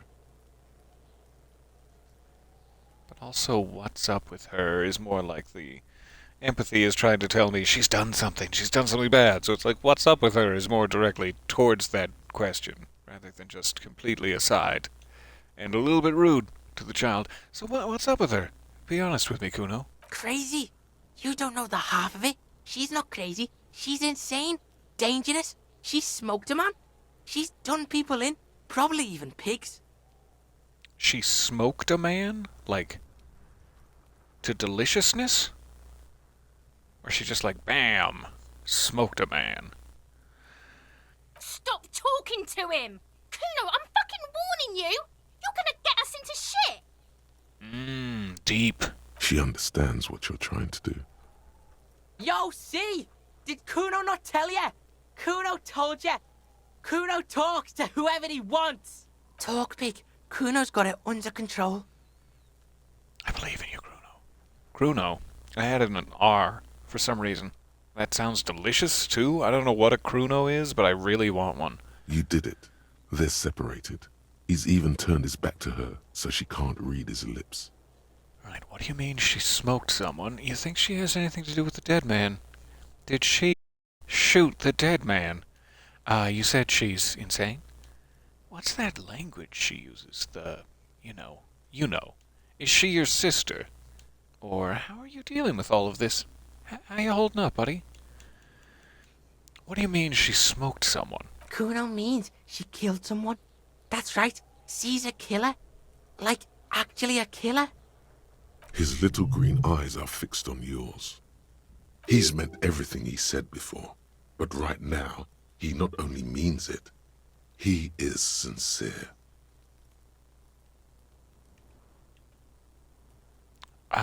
You serious? You serious about this killing business? He is sincere. It seems like I've answered my own question. Isn't she too small to overpower someone? Has very little to do with killing them. You don't need to overpower someone in order to kill them. What if she has? I mean, that would explain things. This seems like the most helpful. Fucking yeah. Kuno knows you don't want to face this right now. This dark shit. Kuno faces this shit every day. Makes Kuno's skin crawl. She's probably killed a pig too. I mean, I'm pretty sure she has. Okay, how many cops has she killed? Forget Kuno said that. Kuno was just shitting. Kuno was just Oh, running his Kuno. mouth. Kuno's stupid like that. Oh, you mean you were shitting me? I thought you just meant you were... Ah, I see now. A cop would be too large for her to overpower, but a determined child of her size can still kill the vulnerable, the elderly, the homeless, or other children. I bet she's baking them into pies. The creature peers at you both from over the fence. There is something searching in her eyes. I'm letting my mind run a little wild with this serial killer Kuno S thread, and it could be true. It could absolutely be true, but what if she's just a perfectly innocent, somewhat troubled youth? Do you think it's possible she's killed other children and baked them into pies? Think she sang about it? Kuno falls silent. He does not look at you when he replies. Kuno, that's it. That's what Kuno is starting to think, yeah. Do you think she'd kill you? You're just a child. You'd make a delicious pie, Kuno. Come with me. Come with me to the orphanage and we'll get you away from this monster. But then she'll be all alone. Poor Kuno S. Poor child killing Kuno S. You think she has anything to do with the dead man that you were chucking rocks at? Yeah, she would have liked to fuck him up, but she didn't. Kuno wasn't around, and C was with Kuno. Where were you? Look, Kuno's gonna put you at ease. We didn't do it. Oh, I believe you. He speaks the truth, my liege. Thank you, Drama. I can always trust you. I say sarcastically, so you said she's, insane? Yeah, she's psycho. None of that kiddie psycho, cat burning shit. She does the real deal. I would think cat burning is pretty psycho, actually. Whoa. What's the real deal, exactly? Snuff radio shit. Believe me, pig, you don't want to know. You know, I guess I don't. But I'm morbidly curious, if I'm being honest with you. Probably not a conversation to have with a child. And he doesn't even want to think about it. This isn't just another boast. What's with all that language she uses? Is it really necessary? It's hurting my feelings. Fuck knows. She says it's the song of her people or some shit. What people? Crazy people. The fucking Nakis. I don't know. Sounds boreal, like something from the tundra and tiger-covered Cutler, Isola. Far, far away from here. As far as possible, really. Am I asking my encyclopedic knowledge? Do they have red-haired people there? I'd like to continue talking in my brain, and not to Kuno for a moment. You mean evil little red-haired people like her? Yes, they do. The Suruese have that ginger gene. Alright, this isn't important to talk to Kuno about right now. Sure. Interesting things aren't important. Only your cop thing is. Aw, I've offended Encyclopedia. I'm sorry. I'm sorry, buddy. I didn't mean it like that. Is she like your sister? Is this rude to ask? Is this gonna make you mad at me? Is she your sister? Fuck no, she's not my sister. She's just a stray who got in, like a mad dog or some shit. Stray? Yeah, she was just there. He points at the apartment building behind the fence. What was that, Kuno? The little one twists her neck, looking at the building. She was in the hallway, dripping wet, by the fucking shoe rack, in the dark. That hallway there, with the janitor's closet. Was she dripping wet with blood? The blood of children! Oh my god! That one? Yeah, that's the place. She was just balled up near the closet, psycho style. Why was she dripping wet? Kuno's got no fucking idea. Her hair was all wet. I think she pissed on the floor too. She was there for 3 days, in the corner, every time Kuno went out. I mean, who could tell? Everything's wet, everything's dripping. Let's not start nasty rumors. I'm sure it was just a burst pipe or something. You said she got in? How? I don't know. Someone left the door open. Kuno comes home and she's sleeping under the desk, under the pile of clothes, like a dog. It sounds like she just needs some help and a place to stay, maybe a hot meal. Lieutenant Kim, can we arrange these things? Do we have any power? What about your parents, Kuno? Kuno's dad doesn't give a shit. Doesn't even see her there. Or thinks it's fucking Kuno. Shit's all on Kuno. Especially your dad's fists, it sounds like, and I'm sorry. I'm sorry, my friend. My young squire. If you point your dad out to me in a crowd of people, I will kick him in the... Well, you know exactly where I'll kick him. How are you dealing with all this? How's Kuno dealing? Kuno's dealing just fine. He doesn't need you fucking with any of it. C doesn't either. Kuno's got this shit under control. Why did you do that, Kuno? Why would you... He spits through the gap in his front teeth. It's a fun party trick, and I'm impressed. She needs professional help. You can't do this alone. Hey, you need backup. I'm here for you. Okay, kid.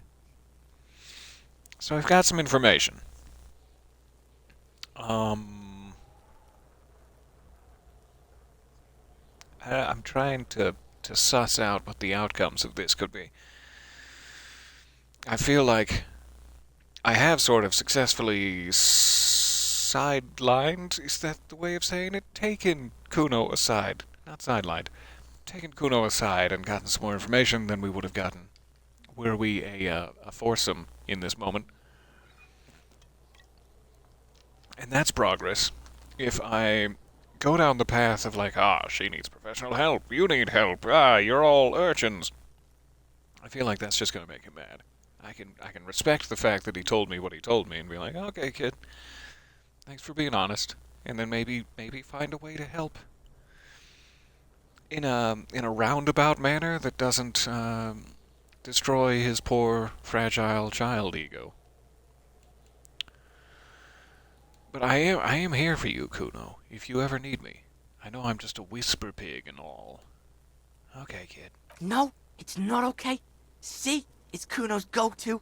Kuno's protecting it. You fuck with Z. You fuck with Kuno. You threaten her. You threaten to take it away. That's exactly why I didn't do those things. I'm not gonna try to drive any further wedge between the two of you because I know how deeply you care about each other and your situation out here on the streets. This is what it all comes down to. He needs you to take him seriously now. You have my full attention, Kuno. I'm going to kill you. I'll run when you put the cuffs on her, sneak up on you later, and fuck you up. You understand? The boy looks you in the eye, black pupils trying to focus. Understood, Kuno. I can respect that. Who are you kidding, kid? You can't take down a man several times your size who's got a weak liver and wobbly knees, and you could probably take me down with a stiff breeze, and you'd never be able to... Well, no, understood. And I respect that. Can I say both of these things? Understood. All right. Now we can do business. Ooh, you have stuff to sell? Khajiit has wares? I have coin. Yeah? What do you want? Kuno can hook you up with... He starts, no longer whispering. Don't hook him up with shit, Kuno. Oh, hook me up, baby. See? Relax. He respects the Kuno. Kuno made him respect the Kuno. You respect the Kuno, you get all kinds of shit. Yes! That's my favorite. All kinds of shit. Kuno's gonna get you hooked on illegal narcotics if you run a little errand for the Kuno. Get you hooked, pig. Get his hook in you. Then Kuno gonna get you hooking for more. Cash in big style. Pig hooker.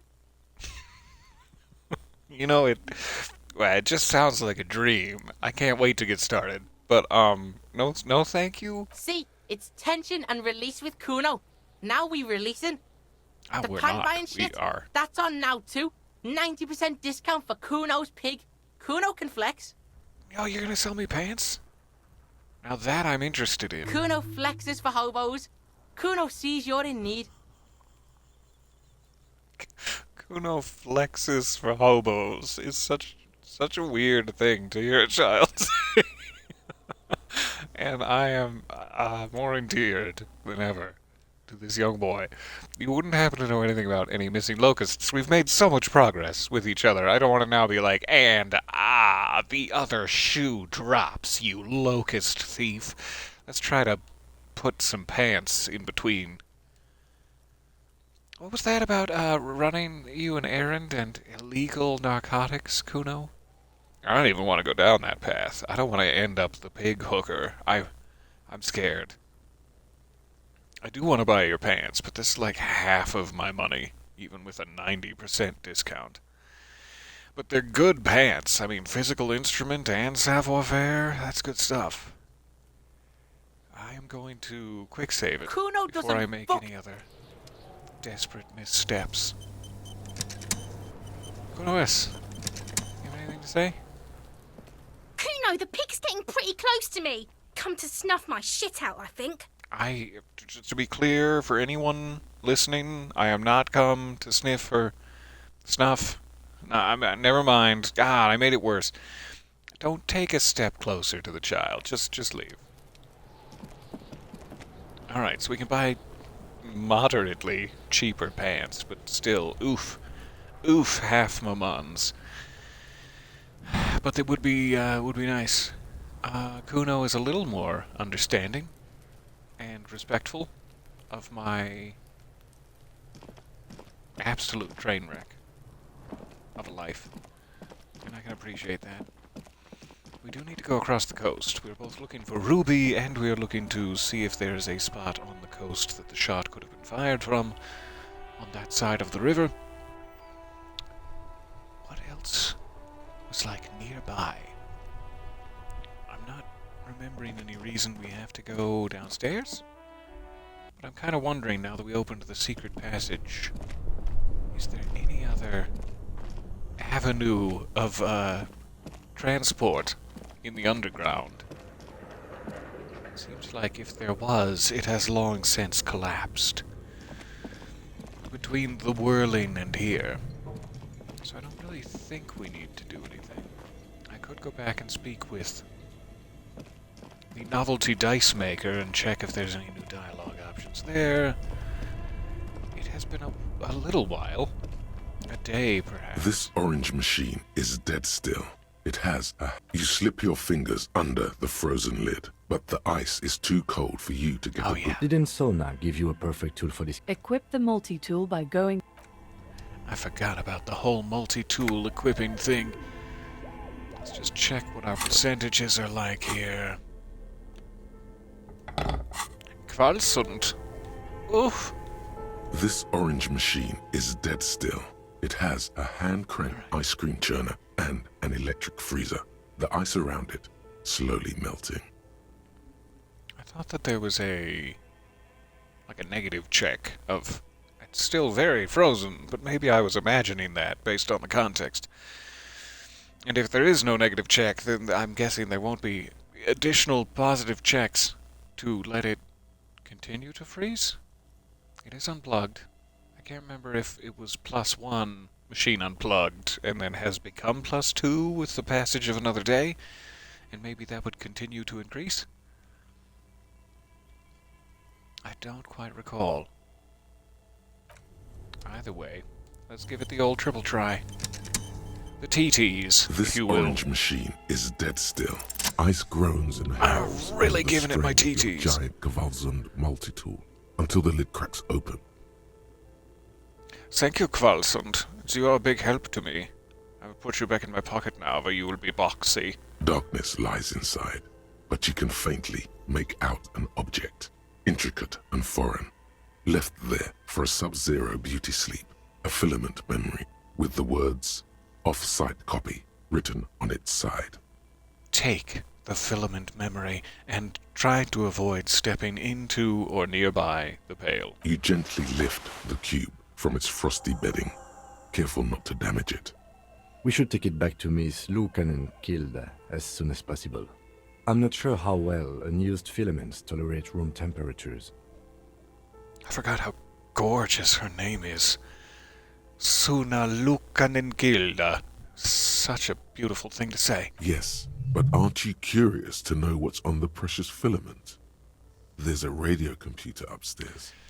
Ooh. I am very curious to know what's on the radio filament, or the precious filament, on the radio computer upstairs. But he just said, it shouldn't be at room temperature for long. Let's haul ass back to Suna so she can make sure to take care of it. Oh, I'm so curious.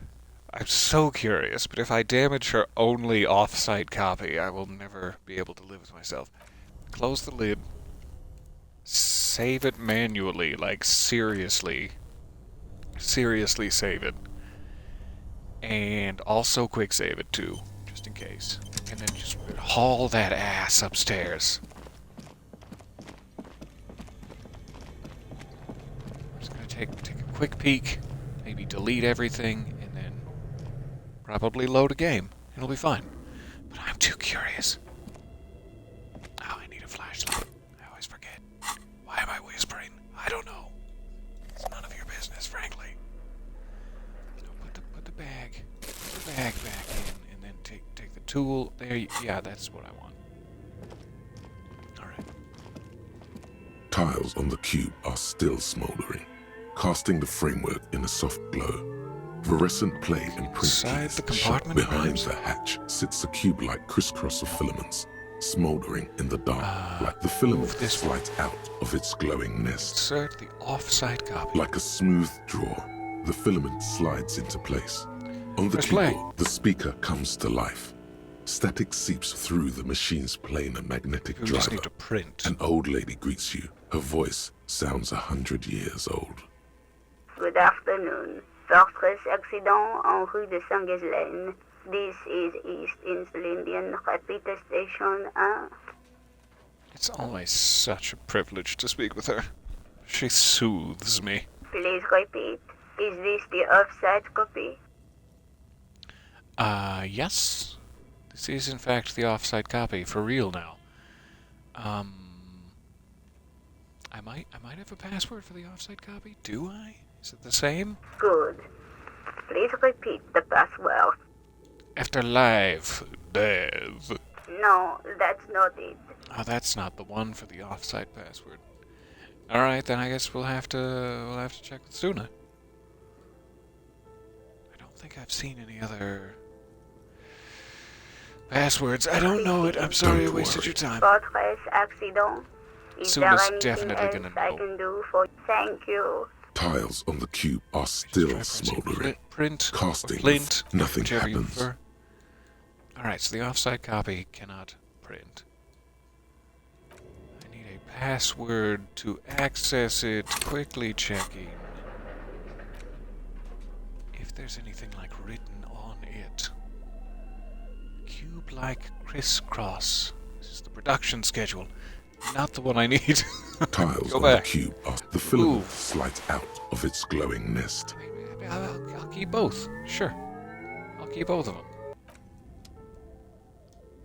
Not that one. Alright. Off-site copy. Cube-like crisscross. Filaments feels oddly fragile in your hand. Its intricate structure still cold to the touch. Ow! Silver tape on the side reads off-site copy. Note, this filament contains information that can be read using a radio computer. Cannot be interacted with. No password on the little label. So...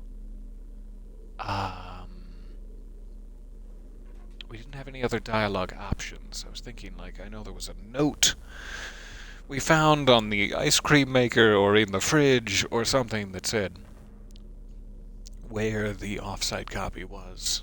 It did not seem to mention a password, and if it had, we would have had a dialogue option for said password, but all we had were old guesses. So, me failing to access the password will notify Suna. She will absolutely be notified by the repeater station that I have done a naughty. So we're going to load the game, having completely failed at doing that. And then I'm going to go outside to where I think I can fast travel. Memory serves. And to the church.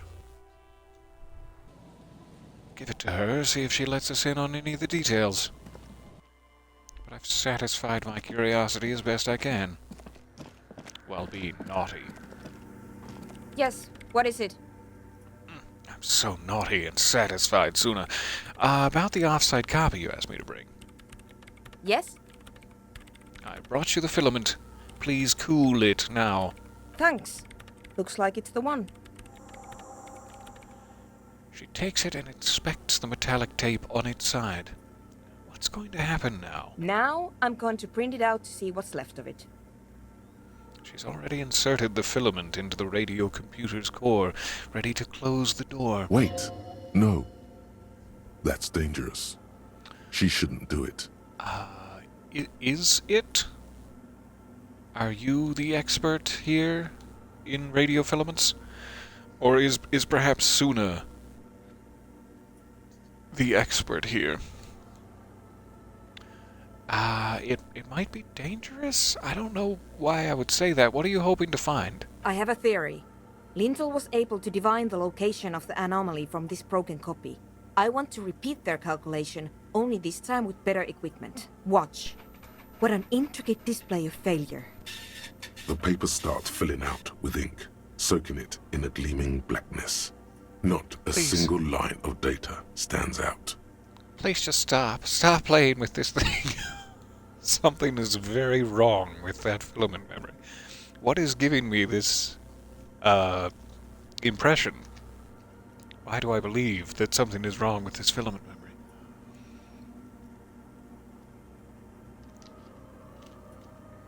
Is it evil? And I can just sense it. I can sense the evil. Now what? Sorna doesn't reply. Her hands running over the printout. She's looking for something. For her morning star. Eyes scouring the millimeters. Here. I found it. Where? Lean closer. Into the danger zone? No, thank you. Oh, I am curious. Where? What do you find? Hold on.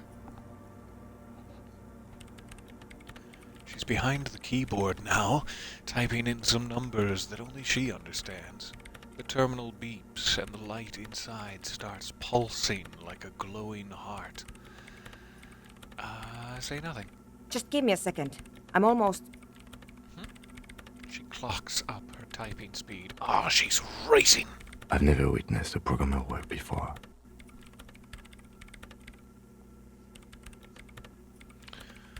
The lieutenant leans closer to whisper this. Done. I've got it. I found the location of the anomaly. There is a joy in her voice as she bumps her fist into the air. You leap above her in a feat of gymnastics and accept the fist bump as your own, stealing it from the very air. Suck on that, Zeus, you shout as you land in like a superhero pose. You did it. You found the coordinates? I found the coordinates. She lets out a celebratory laugh. She's beaming. You can feel it in your heart. So where is it? Where is your 2-millimeter hole in the world? There. In the swallow. She points at the other end of the church, where a group of water bowls forms a ritualistic arch. Think you can help me again? She tilts her head, her eyes sparkling. I would be honored to. Yes, please. I need you to go move those water bowls for me. I need to double-check my calculations. All right. Just walk over to the circle and follow my instructions. Move the third bowl 2 centimeters to the left, and the fourth bowl 5 centimeters to the right. This should do the trick. Am I gonna need to remember these things? Should I? I'll try. I'll try to remember these things. Third bowl, 2 centimeters. Fourth bowl, 5 centimeters. That's 2 to the left, 5 to the right. Sure, no problem. I'll remember that for 10 seconds. And then I'll forget. I'll let you work in peace. Quick save it, just in case I violently screw up the centimeters. Alright, how do I know which bowl is number 1? It's my number 1 bowl. Is this number 1?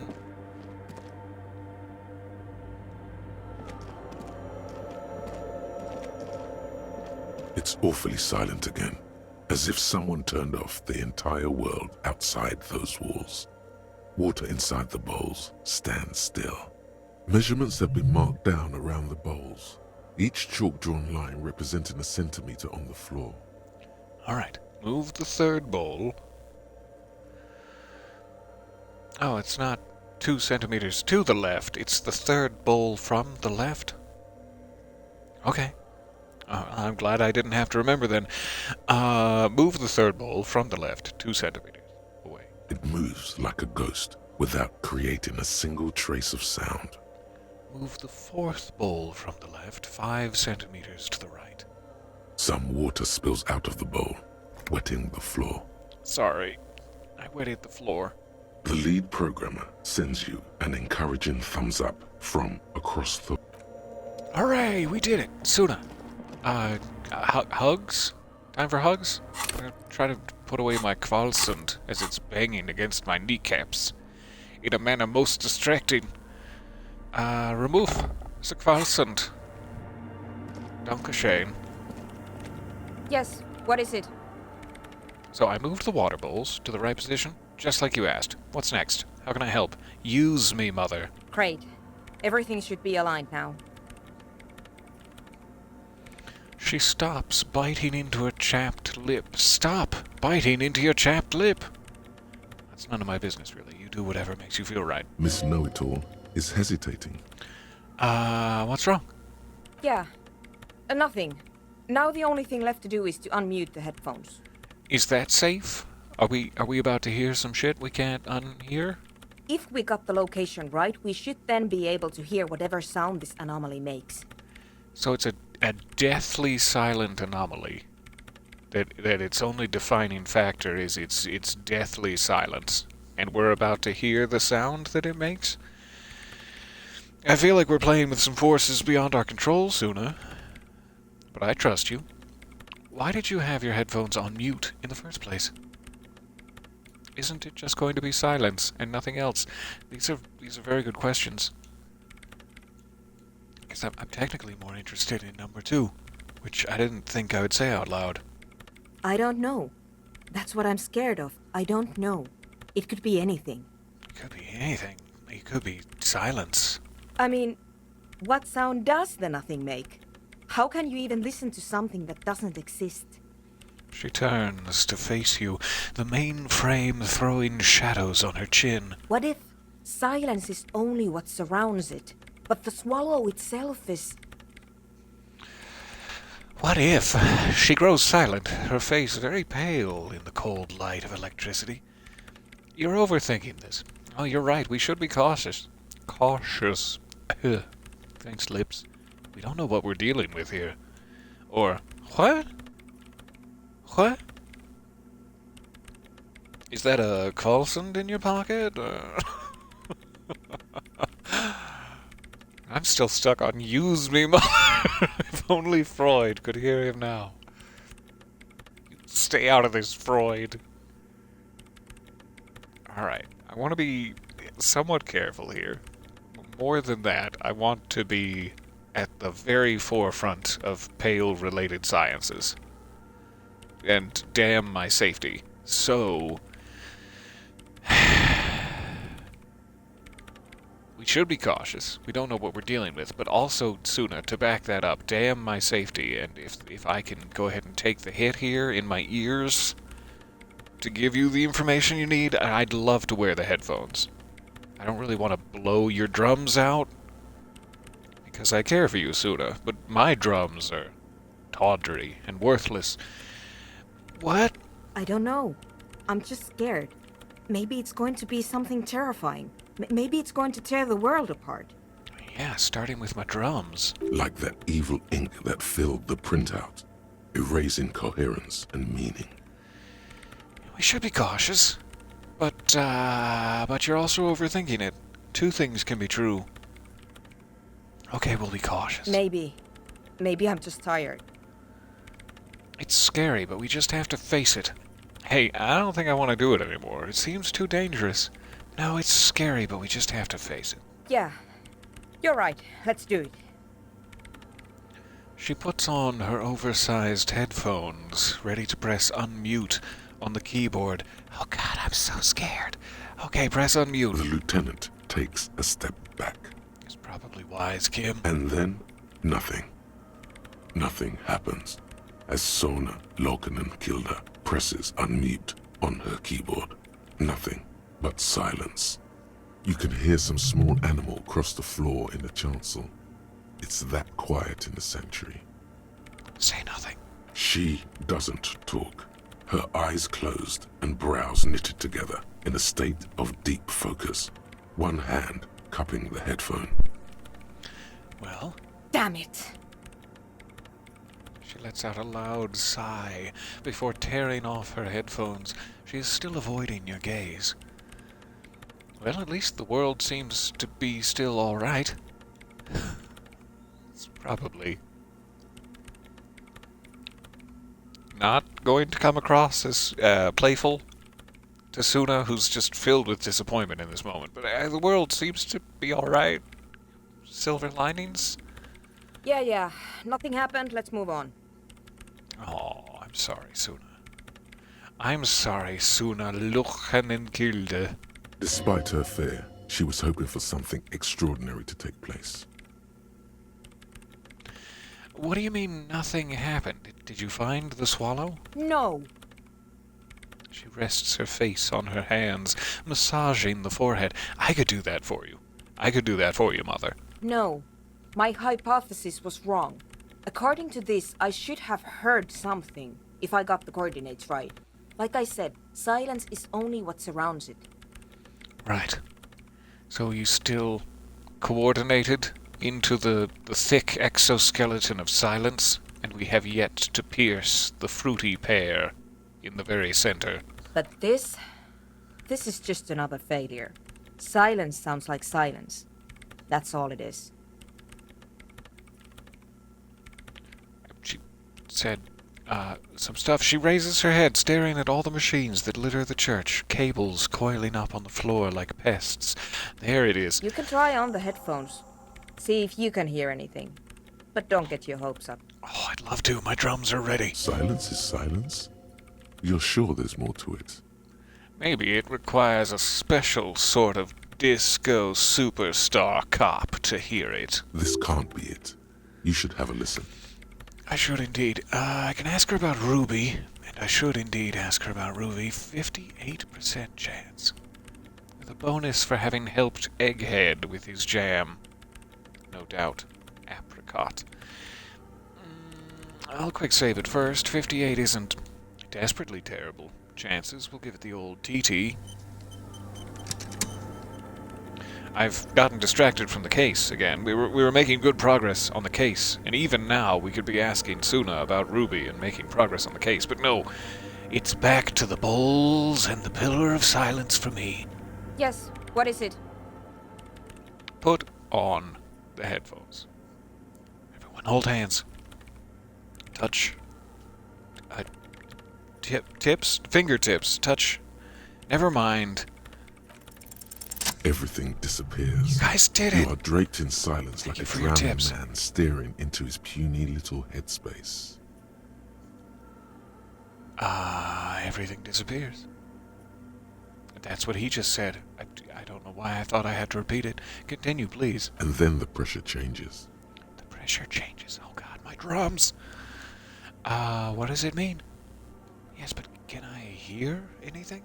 It feels like flying on an aerostatic, or when your ears pop, or like a subtle difference in the atmosphere, a weather change hanging in the air.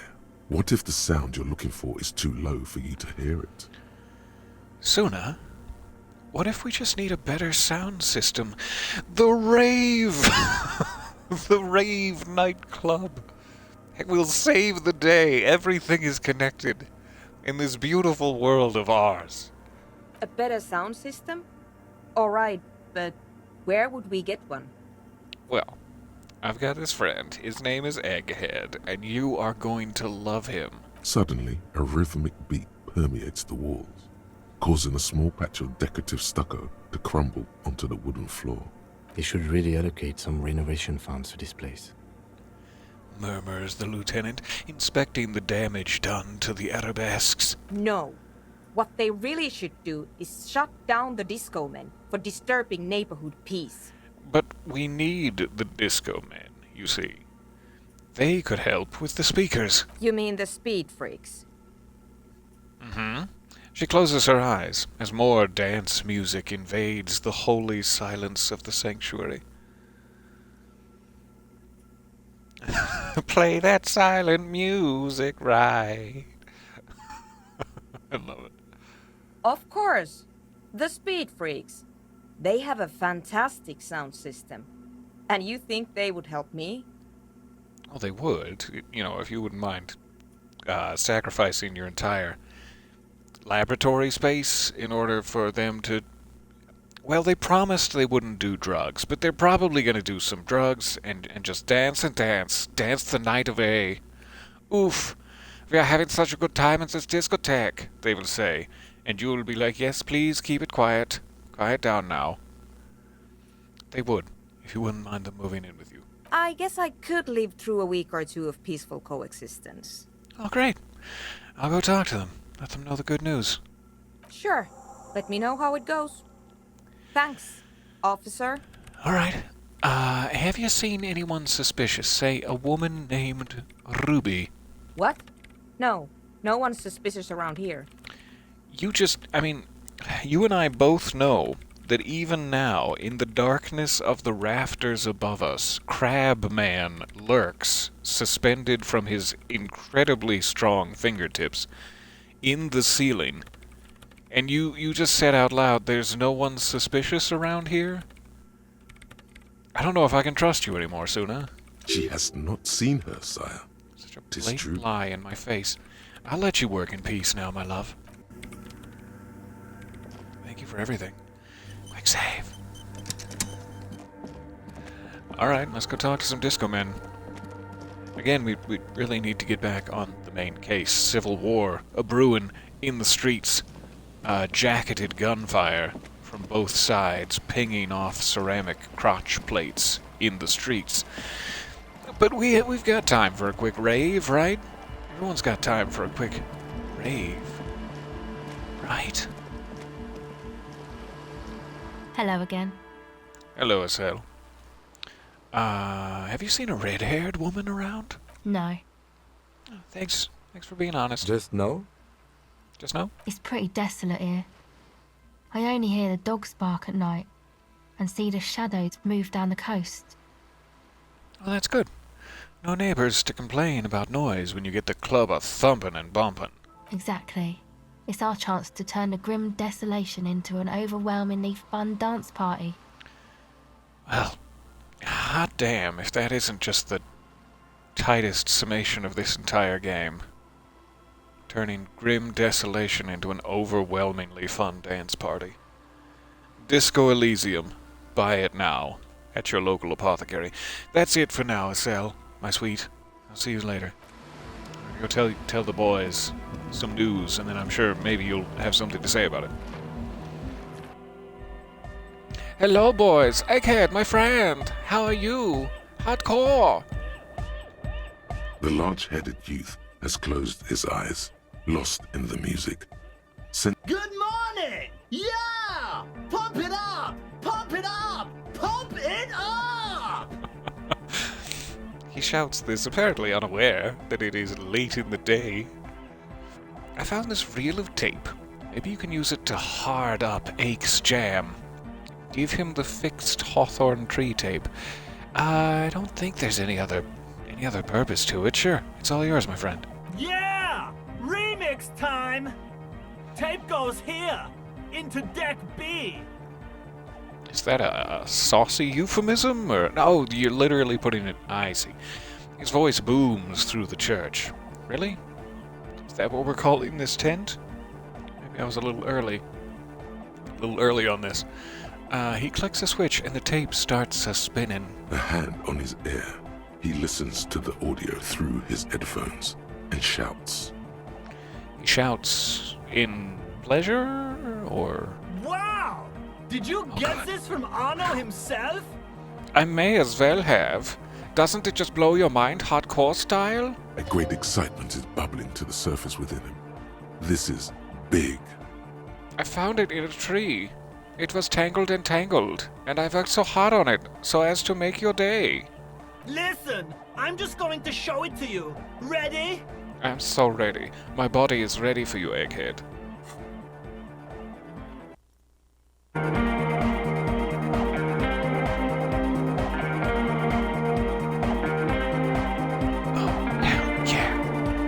That's the stuff. That's the stuff. Wow! Here's that! The signs match perfectly!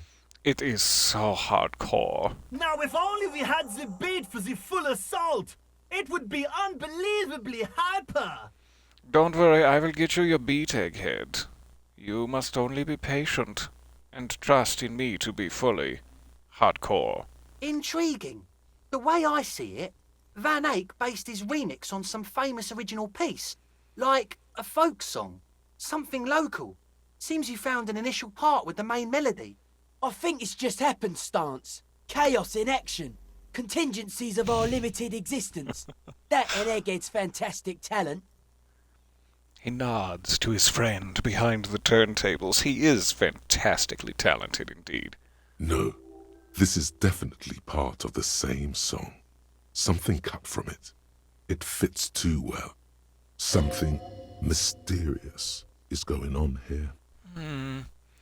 Maybe Arno van Eyck lives around here and just threw a part of his song away into a hawthorn tree because he thought it was shit.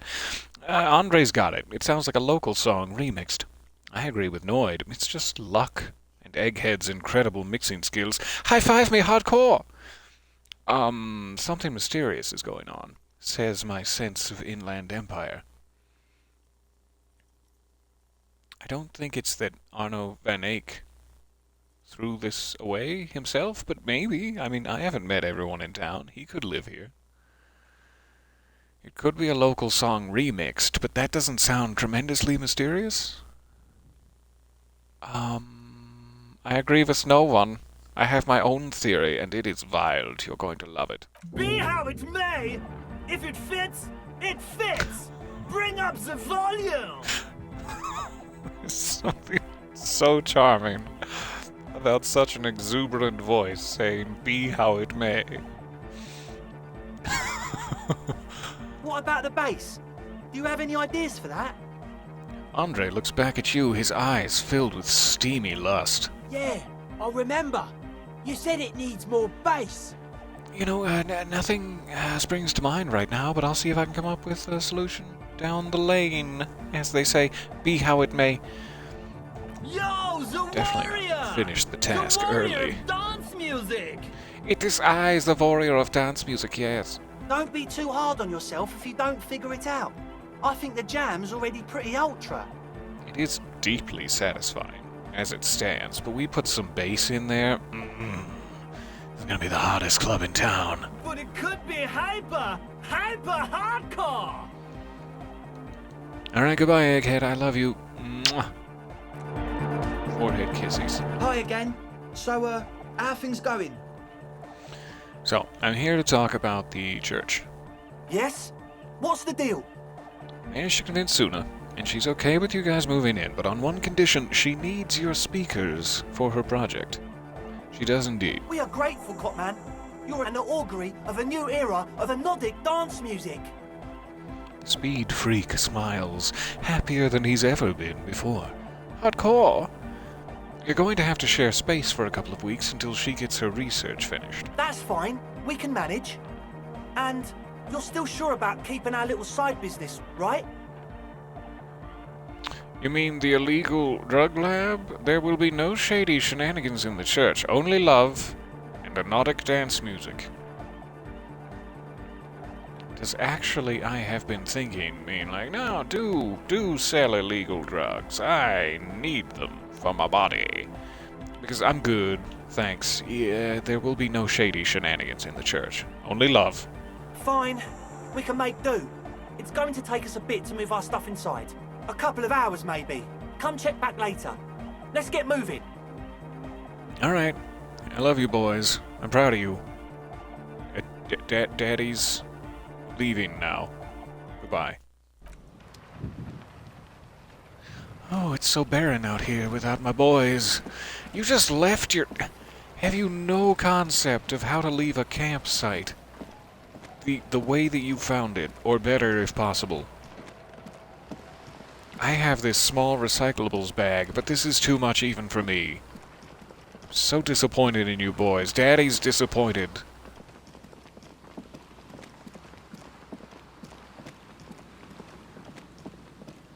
Alright. I guess they are now in the church. And I should save it again. It's also very, very close, and I forgot how to zoom out. Hi, Kim. I was trying to smell you. Nothing. The zooming out. There it is. I found it. Whew, that was close. That was a close one. The sun is slowly beginning to descend. I believe as soon as it does so, the disco ball will be up and thumping back in the whirling, and we can go sing karaoke. That might be a nice way to cap off our little session here.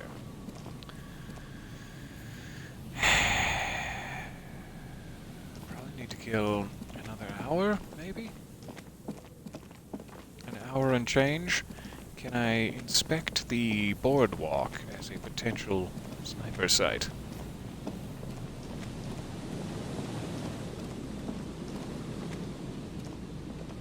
There's some tear, an empty cigarette package, and a crumpled kebab wrapper in the trash bin. Maybe this wasn't fully the location. I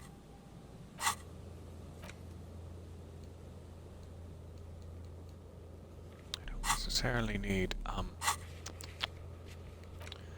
skill checks, as I do determine where the shot came from. Boardwalk? This should be it, I would assume. And Land's End. I don't really remember what particular area Land's End is. We'll figure it out. In the meantime, boardwalk for bullet traces. I'm stuck behind a small table. Alright, there we go. Wow, we got around it.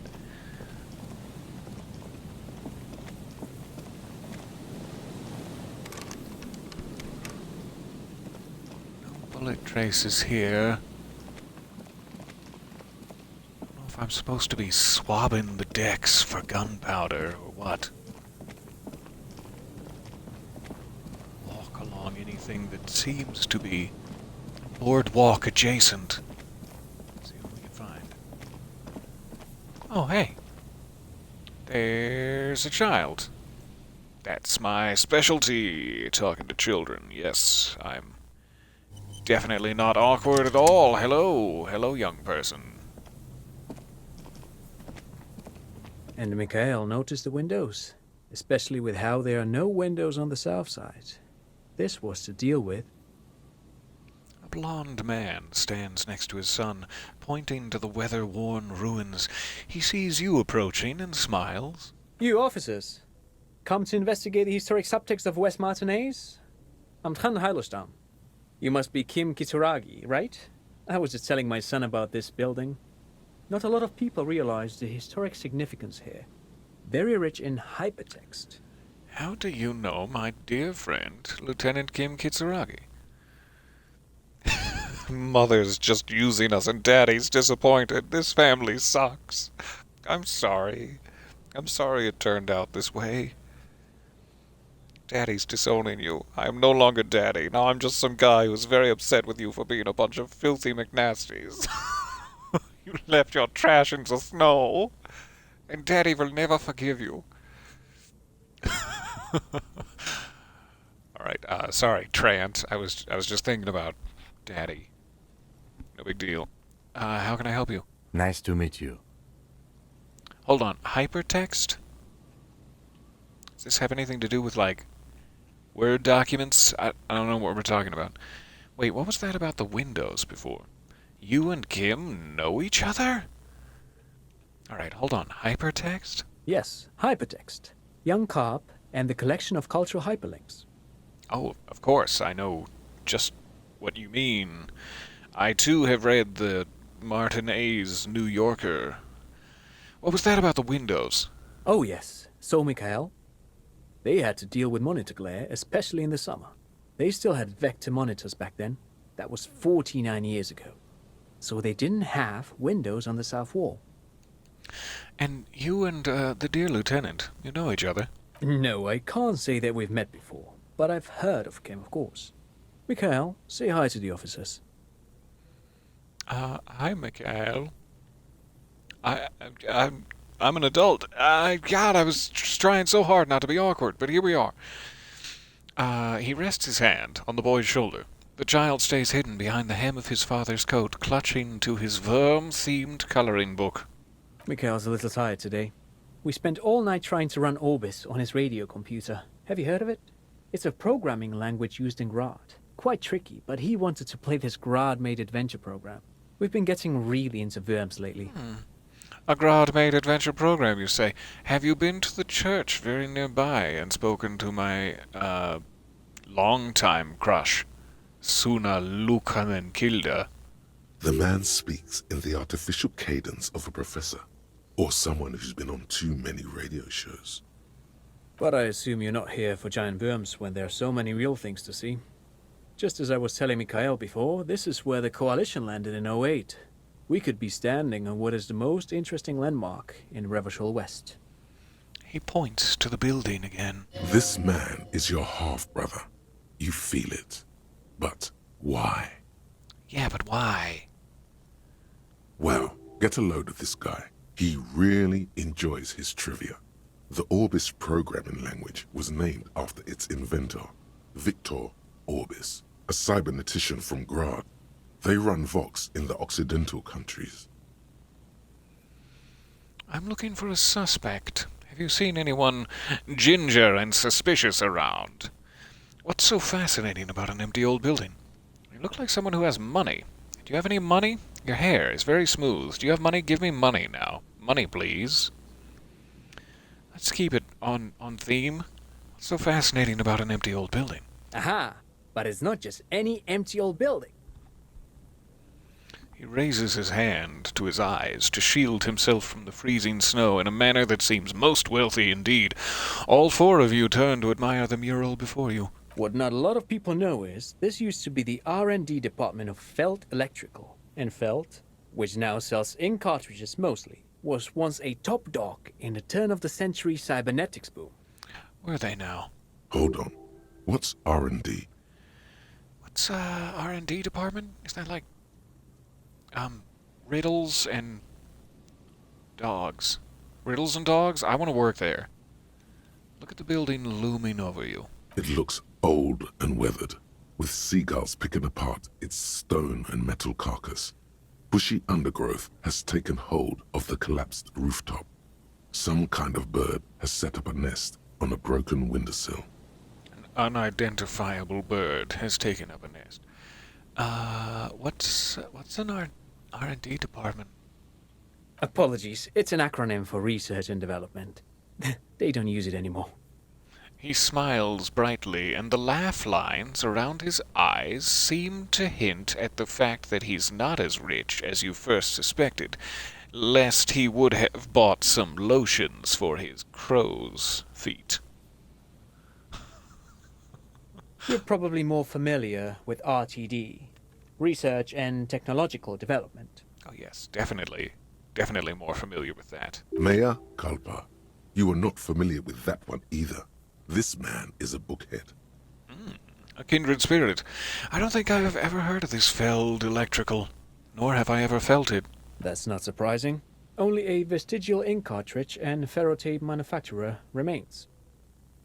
He adjusts his suit jacket, and gold coins fall out with every jingle-jangle. They started out as a midway electronics outfit in Königstein 2 centuries ago.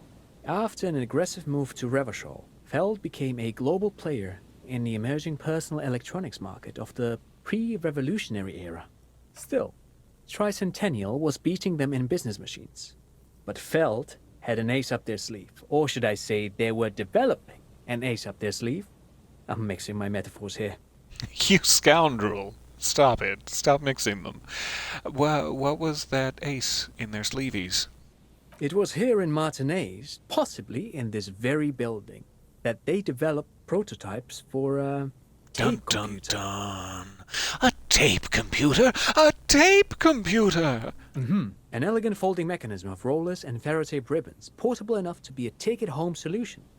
Revolutionizing business machines, possibly even bring them to the average consumer, which is a feat of engineering even today's giants, Rehm, ICN and ZAM, haven't achieved yet. He grins, admiring the sentence he just produced. It was very fanciful.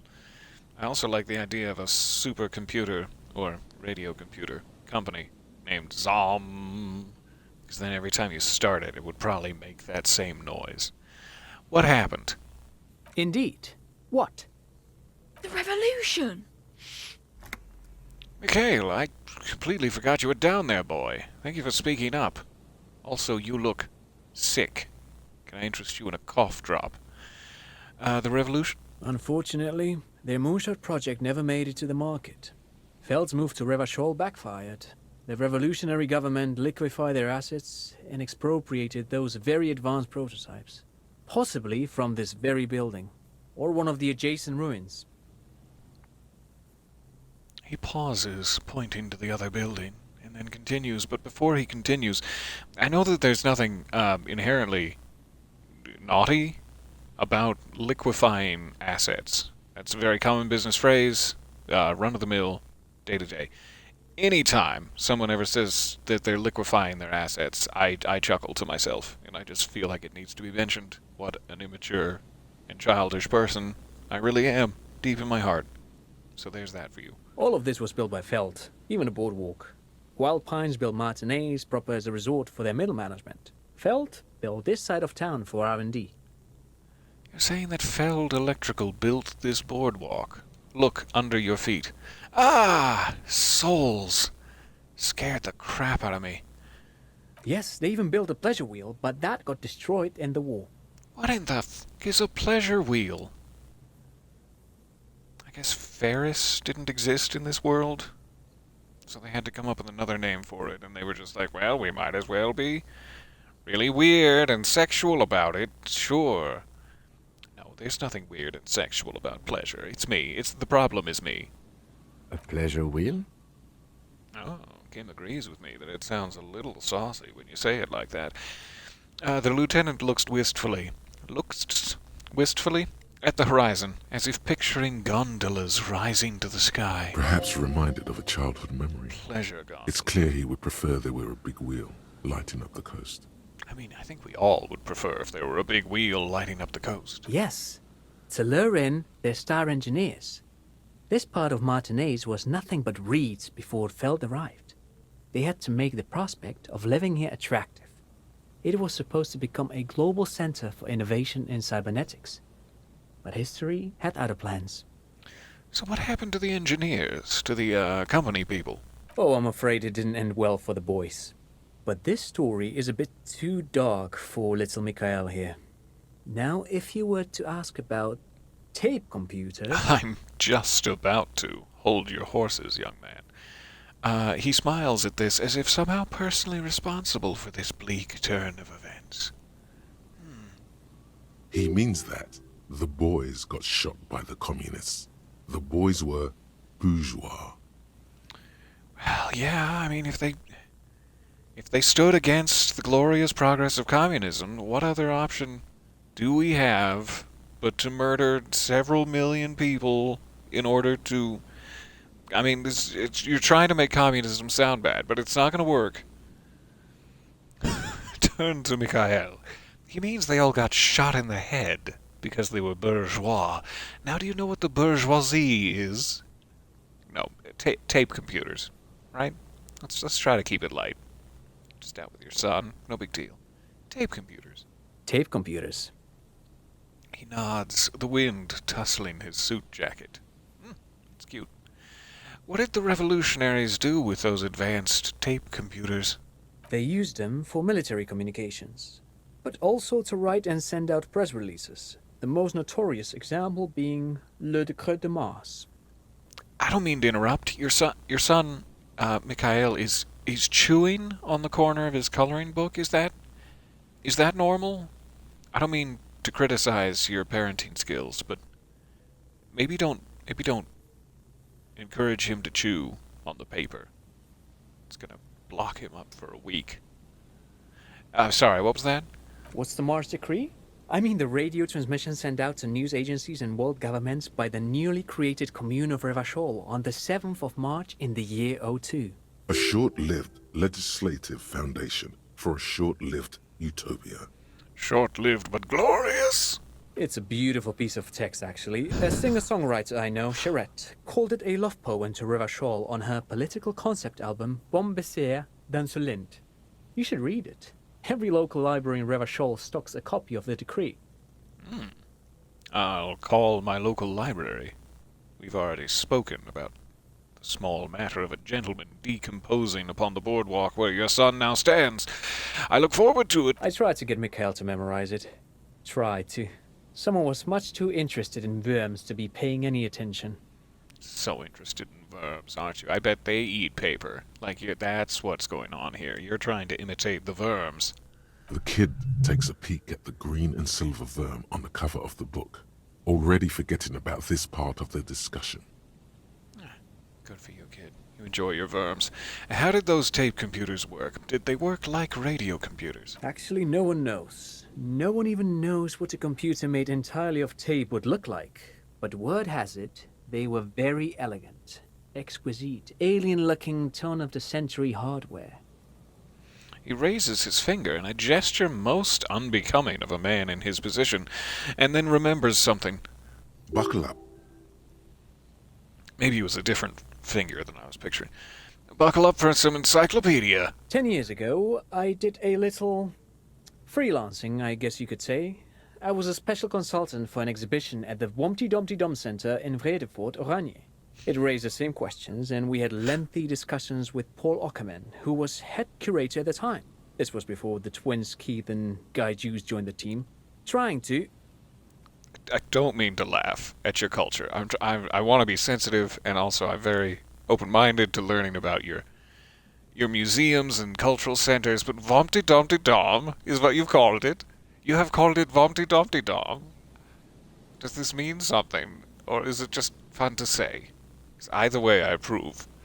Wait, did he just say Wompty Dumpty Dom Center? I'm glad you mentioned it, reaction speed, yes. He did it. He said Wompty Dumpty Dom Center, like it's the most natural thing in the world. Little off-putting, isn't it? What the hell is a Wompty Dumpty Dom Center? And who the hell are Keith and Guy Juiced? Okay, so the Wompty Dumpty Dom Center, Paul Ockerman, Keith and Guy Juiced, what are you talking about? Back to tape computers, I think. No, I'm pursuing this. Tell me more about the Vompty Dumpty Dom. The Wompty Dumpty Dom Center for Contemporary Arts. The exhibition itself drew on Lagerman's notion of memory, and so there were some parallels. That's why the head curator, Paul Ockerman, chose to... You've gotta be making this up. Kim, is he making this up? There's no place called the Vompty Dumpty Dom Center of the Arts. I mean, maybe there is, and I'm just an asshole. Maybe I'm untraveled and Philistine in my cultural sensibilities, and the Vompty Dumpty Dom Center is very, very respected in the international art community. Kim, is he making this up? In fact, I'm not. The Wompty Dumpty Dom Center is a place you can visit if you're ever in Vredefort and are ever in the market for an exhibition space / contemporary art research center. Trance, I don't mean to cut you off there, buddy, but I was asking the good lieutenant here, and you seem to have answered on his behalf, as though he is your young sailor-suited child Mikhail, but he is my partner, sir, and you will treat him with respect. But perhaps I should return to the tape computers. As I was saying, the device itself was very elegant, fragile even. One could write directly on the tape using a special chemical solution. The machine would then analyze the handwriting, perform operations, and project output onto a white screen. It was a beautiful, delicate thing. This is such a fascinating concept. I want to see how it works. I want to see it in motion in a Wes Anderson-directed short film, if at all possible. Made of black film and folding tape structures. Oh, cool. I've seen cooler things than that. I don't know if I have. The RCM should get some of those. I'd like to write on things with a chemical solution and have it projected onto a white screen. That sounds badass. Very cool. Very, very cool. Though I understand the socio-economic causes of the revolution, it pains me to imagine the revolutionaries setting fire to this precious device. But so they did. The felt playback experiment vanished into the fires of 07. Wait, the Feld playback experiment? Yes, the official name of the prototype. Some sources report it as the Feld playback experience, but those are incorrect. Why did the revolutionaries destroy it? Who knows? Maybe it was an accident, or maybe they didn't want the technology to end up in the wrong hands. Either way, they're all gone now. All 3 versions of the prototype. Nothing but debris and ashes remain inside that building. He takes a step back. The boardwalk creaks mournfully in the wind. All right, I wanted to ask something else. But of course. What else? You look like someone who has money. Give me money. This is a robbery. I'm looking for a suspect. Have you seen anyone suspicious around? No, I'm afraid I can't help you with this one, officer. It's just a regular day off for me and Mikhail here. Yeah, while we're on the subject of, Mikhail, I just asked you if you've seen anyone suspicious around. Your son is wearing a sailor suit, though clearly he's too young to be enlisted, and he's chewing on the corner of a coloring book. I kind of think that fits the bill of suspicious person, Trant. Don't you think? And yet you failed to mention it to me. Is there something you're hiding from the authorities? So you haven't seen anyone around? No, I'm sorry. As I said, this is just a day off. We just arrived anyway. There's something friendly and familiar in how he says that. A day off. He's telling the truth. He hasn't seen anyone. Thanks again, Drama. I can always count on you to make assumptions that would mean something if they came from logic. Alright. I don't really care about his money. Thanks for telling me about the building. Thank you for all the interesting information. No, thanks to you for having me and little Mikhail here to pick your brain. A very interesting conversation indeed. You picked nothing. I picked your brain. You know nothing about me or my interests, and I know everything about the Feld Electrical Corporation now. So, thank you, genuinely. Pick your brain? If anything, this was rather one-sided. He just let did my the internal talking. voices Whatever. take care of this sort of commentary. They're on top of it. All right, there he goes, raising that finger again. Now, just a quick save. Thanks. Thanks, buddy. You see, a once bright mural towering above you. The signage has peeled off over the years, but you can still make out Feld Electrical R&D. Hey, Lieutenant Kim, this mural just said we can still make out. Do you wanna... Are you interested in... No? Just focus on the case? Okay. A slogan used to intertwine with the loops a long time ago. Now, only a shadow of peeled letters remains. It says, tomorrow is just a whisper away. Tomorrow is just a whisper pig away. Looks like tomorrow never came. Alright, turn away in shame. Is that it? No coins in the vents? Coins in the slots of the vents? Lodged? Don't make me rob this rich man and his young sailor. What's this? I'll take over from here. Don't you dare walk at the slowest possible speed that entire way. Don't you dare. There is a slit in the concrete here. A sewer? A funny idea, a sewer.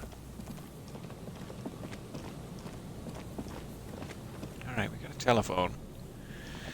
Why is there a sewer underneath? It feels like I'm supposed to be, like, The light vanishes inside the this concrete building. slit. The structure exploring goes the deep inside. under the earth. Yell a rude thing into the slit.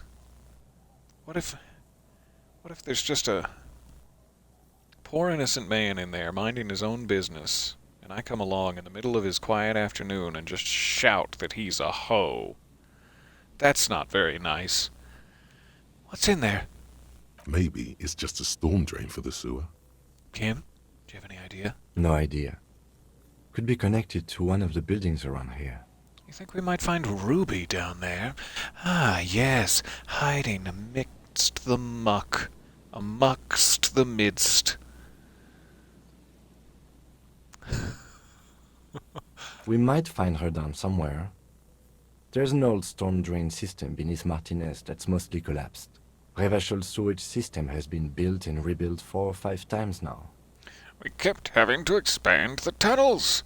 You wouldn't believe the sheer volume of waste that runs beneath these streets, the crushing quantity of waste that you create. In conclusion, she could be under any building. But not in there specifically. Do you think she's holding like a red balloon and waiting for us? Wearing like a Victorian... what's it called? There's a word for it, but one of those big funny collars. One of those like big poofy accordion collars. You know the ones, Lieutenant Kim. I hope not. Alright, I'm gonna yell that Ruby's a hoe, if she is in there. I don't mean it, I'm just trying to get a rise out of you to discover your location. Ho! There's no echo, and no answer. There's no echo. Is it packed with vast quantities of waste? Finish thought. Interesting. Alright, sun's still going down. Sun's getting real low. It feels like there's something to this building. This is where we spoke to the cryptozoologist. Now where we've spoken to Trant and his delightful son. There's obviously something like on the roof. It is what seems to be an interactable opening. The ladder is broken all to hell. There may be an underground sewer entrance of some sort. Like there's a secret this building is hiding from me, and I will not stand for it. I'll definitely sit, though. I've been feeling a little fatigued. I'll sit for it.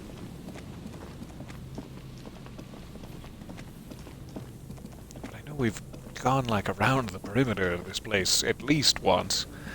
Now twice. And I'm seeing nothing. I can't get any further south than this. So it's like nothing on the backside, if you'll pardon me.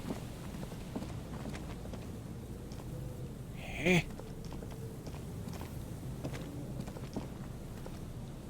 There's obviously an opening in the roof. What is going on? Felled Electrical delivered to me your secrets, or I will lose my It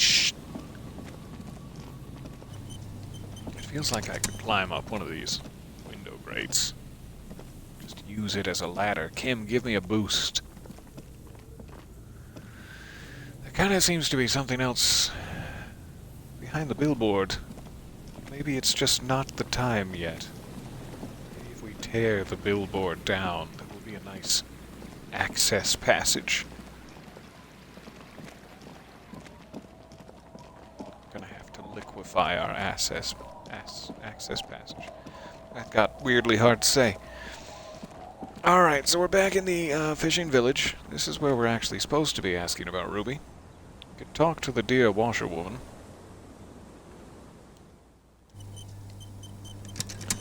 See what happens. Our tenant, the policeman. I hope the waves don't keep you up at night. What can I help you with? Oh no, the waves, much like your gorgeous vocal cords, I find very soothing. Have you seen a red-haired woman named Ruby around the coast? Nay, I haven't seen anyone lately. Okay, but do you know who I'm talking about? This is my little cinder block town. I know what goes on around here. Still doesn't answer my questions. I can appreciate that you take care of the people who live here, since I live here. She's being evasive. She knows something. I'm not gonna put the thumb screws to grandmother here. There was a murder in Martinez. She might be a suspect. We would appreciate your help. Nobody's in trouble. We just want to talk to her, see if maybe she bought my gun from a pawn shop, and that's it. Would you now? I know how this world works, and it doesn't work when people tell on each other. You know, I really appreciate that, and respect you for that stance. And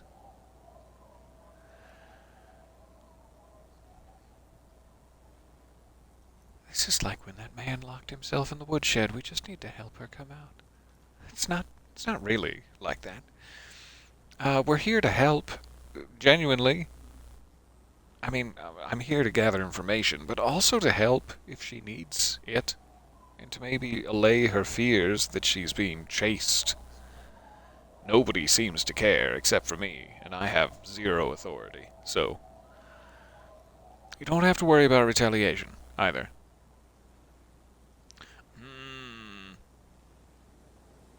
We're here to help. Aye, that you are, Dark Omen. Help yourselves and your organization. Help the storm clouds gather on the horizon. She shakes her head, disappointed in you. There will be one bowl less porridge in your room tonight. I see. You know something, but you've decided not to tell us. Okay. We'll be back later if we find anything suspicious. I don't want to threaten her, but I also don't want to taunt her. So it's either the taunt or threaten. We'll be back later. I'm not going anywhere. Perhaps there's something else the village can do for you, huh? Though we don't have much here.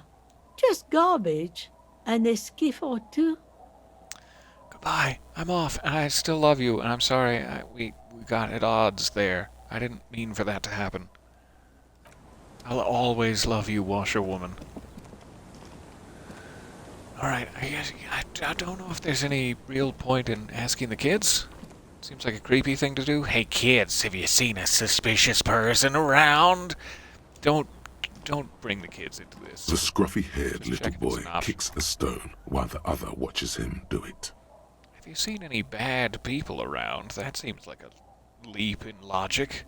We don't know anything about Ruby. She could be lovely. Bye, kids. Take care. Don't tear your knitted hats on any loose nails. Okay?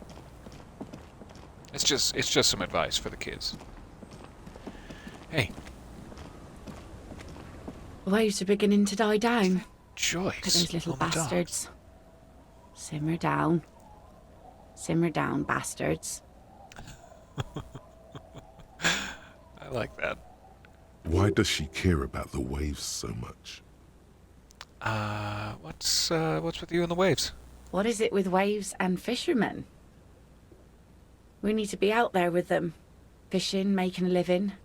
So I asked them to accommodate me. Oh, that'd be nice. But until that happens, I can try to assist you the best I can. So, what will it be, officer? I'm looking for someone. I do not have an envelope for you. That is my motor carriage in the sea, by the way. Or she needs to go on a date with another drunk. Very badly. Kim's presence is making it awkward. No, I'm not even gonna darken her doorstep with the possibility of us going on a date. Did you know that's my motor carriage in the sea? Polluting the environment and killing some of your best and biggest fish? Yeah, own up to it. Own up to the consequences. Oh. That's good to know, I guess. Why is it in the sea? Well, I just wasn't feeling it. It's an installation. Very conceptual. Why? Why did you wet your lips in the middle of that? It was an accident. I'm sorry. I got drunk and apparently drove it in the sea. An official investigation has been launched by me to determine just that, ma'am. I don't know. I'm sorry, cop. This calls for a funeral, if you ask me. For my motor carriage? Yeah. You're suggesting we honor the carcass of my former motor carriage? No, that's senseless sentimentality. Inanimate objects don't have souls. Bite your tongue, you sick bastard. I'm actually in the middle of a murder investigation right now, so... No, I've got time to hold a funeral for old Stuart, we'll call it. Stuart. Aye. Feels deserved, don't you think? I can't Falling in the line of duty like somewhere. that and all. Stuart! No, it's... One day. I don't think they have funerals for motor carriages. Wow, what an odd thought. You know, maybe I should. I don't want a funeral. I long for it, but hate death. What an odd thought. Maybe I should. Why odd? Our things are a part of our life world. They're made with our human sweat and they share human history. We should care about them as we care about humans. To some extent, at least. If you're suggesting that my motor carriage was made out of human sweat, then I'm glad that it's dead. No, I see what you mean. Life world? Someone's been reading up on last century Gotvaldian philosophers. Play it cool now. Alright, I'm in. But organizing a funeral takes a lot of time and effort, doesn't it? Oh yeah? You won't even be able to get it out of the water before early June. And where are you going to bury it? Who to invite? What music to play at the wake? I've got just the song. It's hardcore! Are you quoting that ancient Mad TV skit with the Stewart thing? I thought I was just quoting, what is it, Letterkenny? But I forget the other guy's name. Stewart and... I want to say Rolled? But that seems weird. Is it Rolled? Take it from someone who's been through a few funerals. It's easiest to just leave them there and let nature take care of it. Probably work with like an organic corpse. Just gonna leave my motor carriage made of metal and oil in the sea and let nature take care of it. Eventually, that'll work. That'll work fine. Could be a couple centuries, though. That's all we have time for right now, anyway. Come back here in June and see how you feel about it then. It's not like it's going anywhere. Alright, fair enough. It's a pity we don't get to do more frivolous side activities like rejuvenate the doomed commercial area or ... I don't think Kim will appreciate this, but it is a pity. I would like some more frivolous side activities, if at all possible. Should I be professional? No. Why would I ever be professional? It's a pity. I almost said a shame and pity at the same time, and almost canceled myself right there. What a shame, pity. Yes, that is a pity. But for now, let's focus on the things we do get to do. Like the murder investigation, for example? Oh yeah, the very important murder investigation. Thank you for reminding me, Lieutenant. You like the Capri funeral idea? He's really into cars. What a shame, pity. Hello, you finally managed to catch a live stream. I am so glad. Welcome. Come into my loving arms. For you have joined the party. I've made it weird. You finally managed to catch one, and I instantly made it weird. And I'd like to apologize. But it is so nice to see you. Welcome. Alright, I am looking for someone. Oh? Who? A suspect who might have stayed in this neighborhood. Okay. When did this person stay here? Very recently, over the past few days, she might have smelt of sewer, big Victorian collar, little balloon. Oh. I've been out on the sea for most of the past week. The weather's been good for fishing, so I usually start at 4 in the morning. Yes, that's the optimal time. Got to make the most of the calm. I've been sleeping like a corpse after. The sea really takes its toll. Now I'm just waiting for the wind to settle to get out there again. I've been sleeping like a corpse too. We have so much in common. Sorry I couldn't help you out. Maybe I can help you find someone else. Oh, that's alright. I'm not looking for anyone else right now, thank you. Well, how can I assist you then, officer? So it feels like the journal took me way too long to remember the word journal. The journal specifically said to ask people in the fishing village of Ruby's whereabouts. Those are the 2 people in the fishing village, if you don't count the kids. It's like, we might have to ask the kids. But A, I'm not comfortable bringing them into it, and B, I'm not comfortable laying the label of bad person upon Ruby before she even has a chance to defend herself. But it might be our only option. If there's choice. I'll just keep the Oh, hey. quarter latechy in the channel, if that's okay. It's too shallow near the pier. She winds the mooring line around a post, and God, for a moment you wish you were that post. Hi, ma'am. And it's a jetty, by the way. Of course. Jetty. I prefer a good jetty to appear any day. Jetty? Oh, God, I missed you, Joyce. Come here. Come here, let's hug as friends. Hello, ma'am. We'll keep this very professional. But maybe hug as friends? Hello, detectives.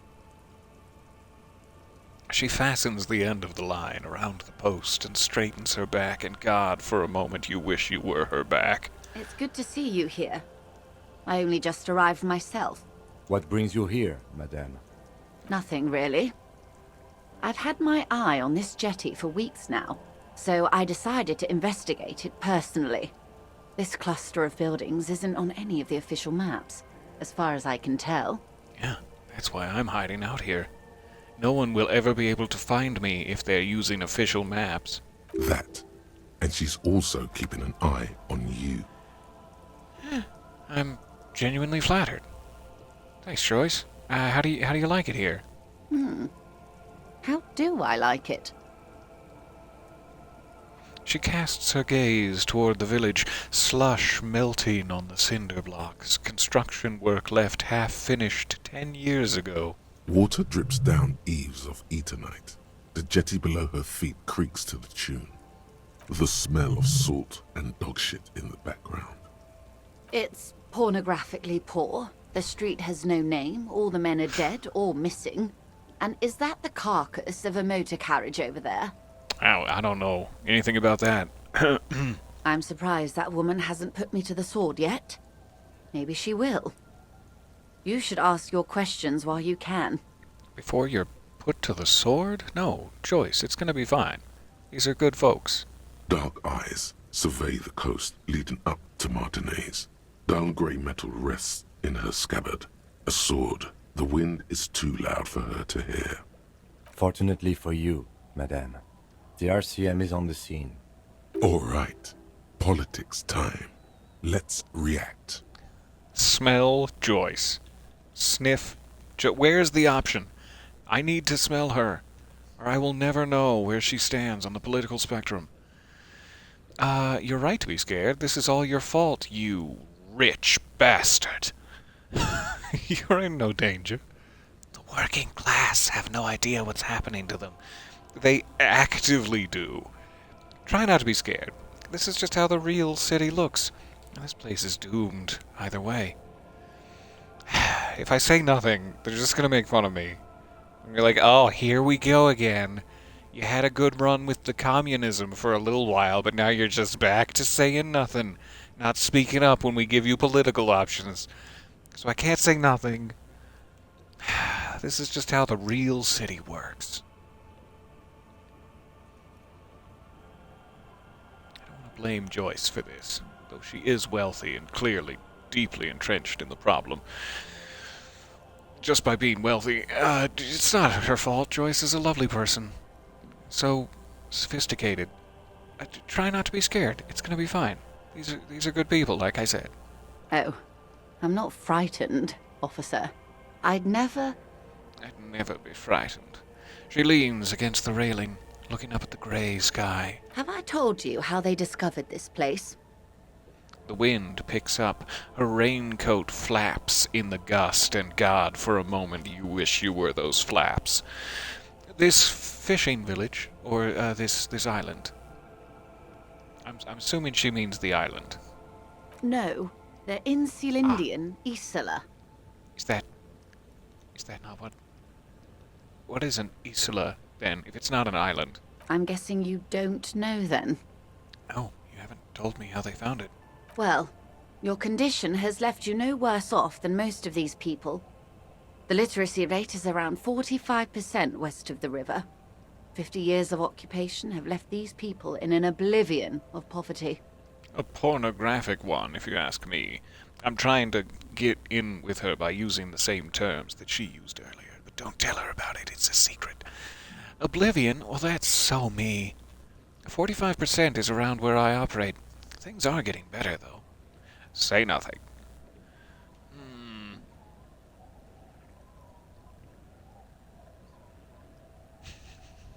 45% is around where I operate in terms of literacy? I mean, that's probably fair, yeah. Oblivion of poverty. That describes me to a T. I don't really know why we would do these things. I'm going to say nothing. It's a pity. Most of these people will never know what this place means, this island of matter, or why they were ferried over in the first place. Remind me to tell you one day. For now, how can I assist you in this new location? She does not adjust, but she corrects the scarf around her neck. What a lovely phrase. Tell me now. We have time. Tell me something else, then. Well, it was good running into you. Hug as friends? Just offering one more time before we go. Remind me to tell you one day about how they were ferried over here. I really would like to know. Tell me now. Do we? We do. We don't have to be at karaoke for another 14 minutes. Kim glances at his watch. It doesn't look like he has time. I hear you have singled out a suspect and are in pursuit. This is cause for cautious optimism. I would not want to delay you. Well, that's true, Joyce, and God, you've been keeping closer tabs on me than I thought. But I'm not surprised. This story she will tell only before she leaves Martinez, at the very end of her stay. But that only makes me want to hear it more. Okay. Maybe there is something else I can assist you with, while you're hot in pursuit? Joyce, stop flattering me.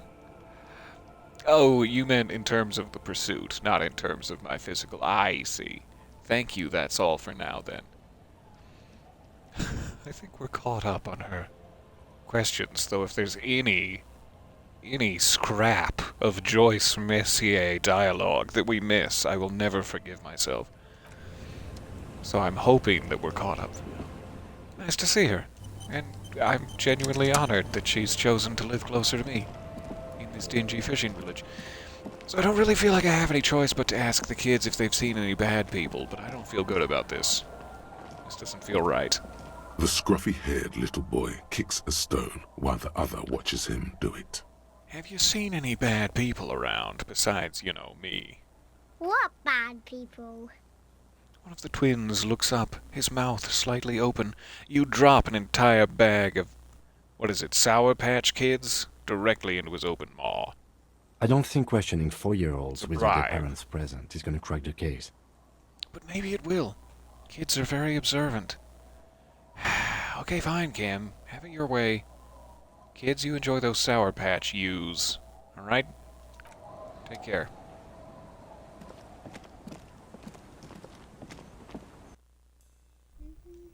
Hey. Hello, mister. I'm having a thought.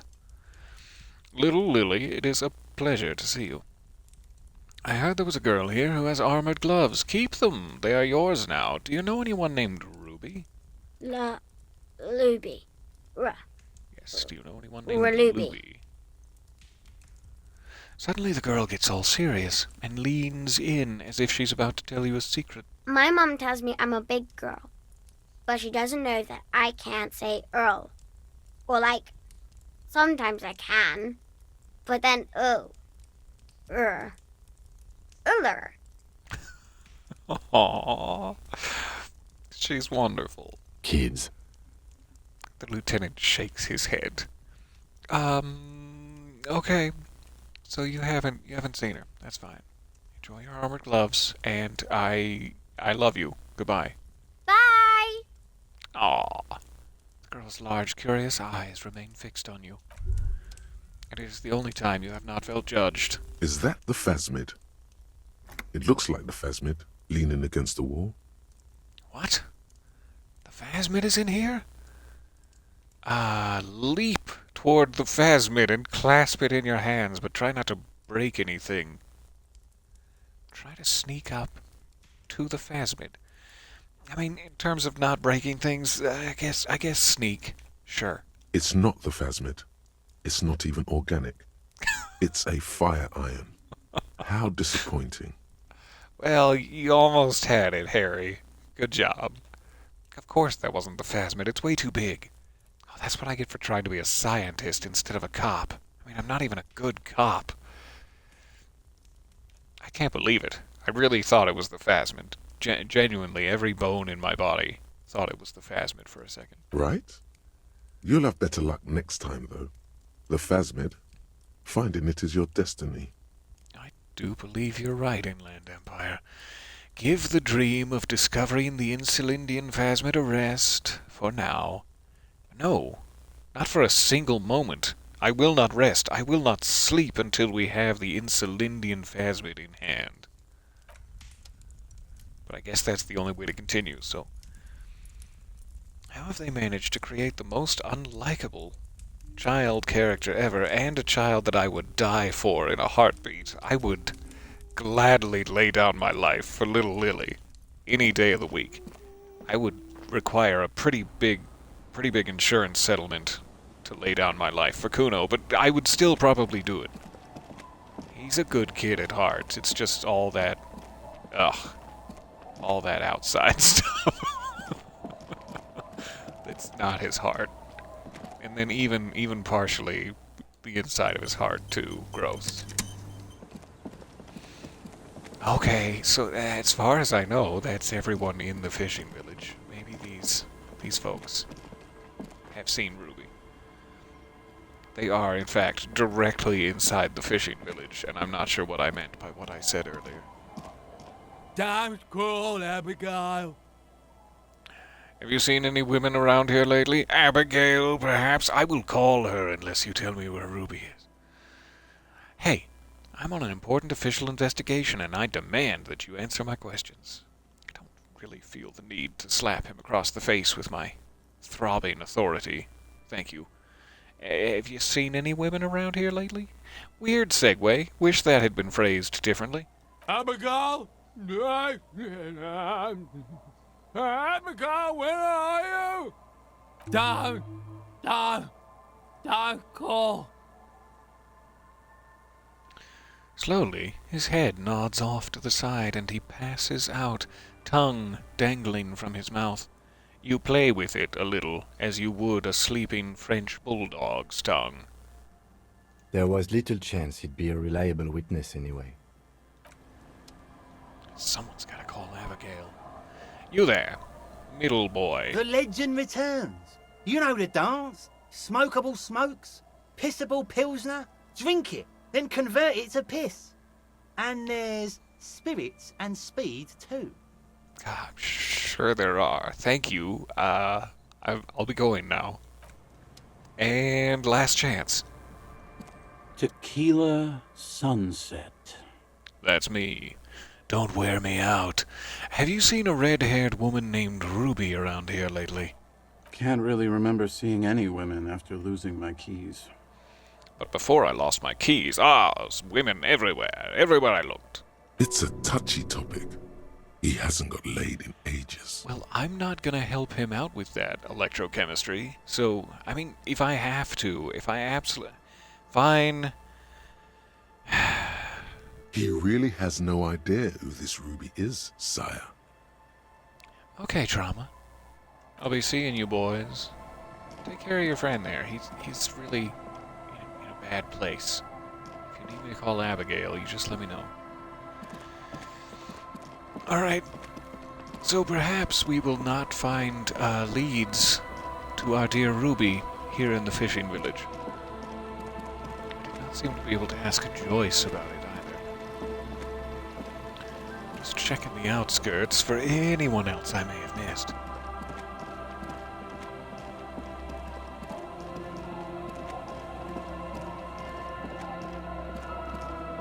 Somebody's gotta have outskirts.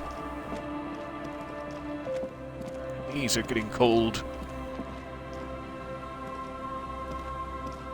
What's this like weird chair in here that gave the distinct impression of somebody being beaten while tied to it? Does it have anything to do with our fugitive?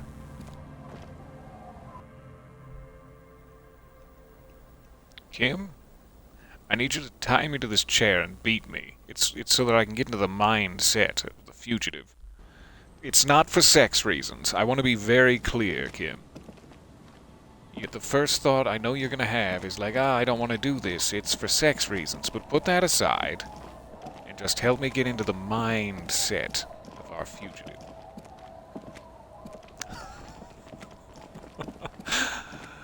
Alright, I don't know who else we would speak to about Ruby, and therefore the trail goes cold. I'll take a peek in here, since we haven't peeked. What's this? As you look at the floorboards in this corner of the shack, it's clear one of them isn't quite level with the others. They did said, what? That's not correct. They did say, in the past, that Ruby may have stayed in this same shack. That fugitives and junkies and me have all stayed in this shack, and so I should have checked here first, and I'd like to apologize for my foolishness. You started playing this recently. After watching the stream, it's really fascinating how many different options and paths are available depending on the type of traits you pick and the choices you make. It is, like, shockingly complex in a way that most RPGs don't seem to manage. And I am loving every moment of it. I'm so glad you're playing it too. That's awesome. The edge of a floorboard next to it looks scratched. Move the board aside. Hollow space underneath the floorboards is dark and damp. You can barely make out the mixture of sand and sawdust below. This is Grandma's ashes. Why? Why would they put them here? What's in here? Oh, I don't want to stick my hand in there. No, I definitely do. Search through it. Try not to cut yourself. You stick your hand in and start combing through the sand. Dry, not like outside. Fine dust. And then something hard wrapped in paper. It's floor salami. A small cylindrical object. You pull it out. A bullet. A 9mm bullet. A 9mm bullet, to be exact. Fit for all muzzle loaders of that caliber. Interesting. The floorboard doesn't care. But maybe the washerwoman does. You have enough to confront her with. I don't want to confront the washerwoman. I was going to peek in the shack, but you think Harry actually peeked a long time ago. It's all downhill from here. And not in the sense that it's getting easier. It's not all downhill in a good sense, no. No, definitely not. Holding the bullet, you get the feeling this isn't ammunition against you. It's for herself. Alright. No sign of Ruby. But we do have more information. Let's see what the washerwoman says. She clearly does know something, but she's been so sweet to me. Why would I want to ruin Our her tenant, day? the policeman. I hope the waves don't keep you up at night. What can I help you with? So do you know, I mean, I'm not accusing you of anything at all, and I love you dearly. Do you know why there was a bullet under the floorboards of your shack? Damn that girl. Really? Darn that girl, you said? Is that what you said? Let me just check the transcript here. Yep, yeah, darn that girl. A bullet? The lieutenant turns to you and gives you a little nod, then turns to the washerwoman. Oh yeah, I forgot. Kim won't step foot in my shack, so he was not aware of this bullet until just now. You didn't put it there, did you? She did. Come on, Kim. What about me makes you think I would put a bullet beneath the floorboards of my own shack?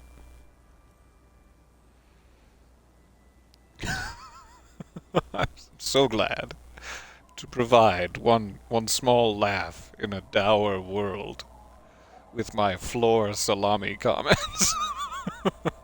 That makes my day. Gone and hid things in there? She's usually a good tenant, and not a stupid one either. So you rented the room to her? Yes, I let my room to that Ruby girl. She speaks slowly, wringing out a rag. After a long silence, her hands move into the water bucket. Some water sloshes over the edge. As I've done before when she's been in trouble or just looking for solitude. I've made it clear. We welcome all kinds of people here. That's why I love you. So when was this? She came last Friday, left on Monday in a hurry. What has she gotten herself into, that girl? Her wrinkled hand needs a blue rag in the water. I need a blue rag! She seems In the water. genuinely worried about her previous tenant. She's seen her hiding out from trouble before. But this seems different. That's for the police to find out. Right then, please answer each question to the best of your ability. I'm sure we have a few. I don't want this to be like a full-on grandma interrogation. Can we keep this off the record, Kim? You said she left on Monday. Yes, early with the dogs, around 8 o'clock, I think. She has dogs. Good to know. She probably heard the lieutenant's Kanema drive by, and it woke her up, just like it did you. Kim, she must have heard your Kanema just like it did me. I mean, not that your Kanema did me. What am I trying to say? Yes.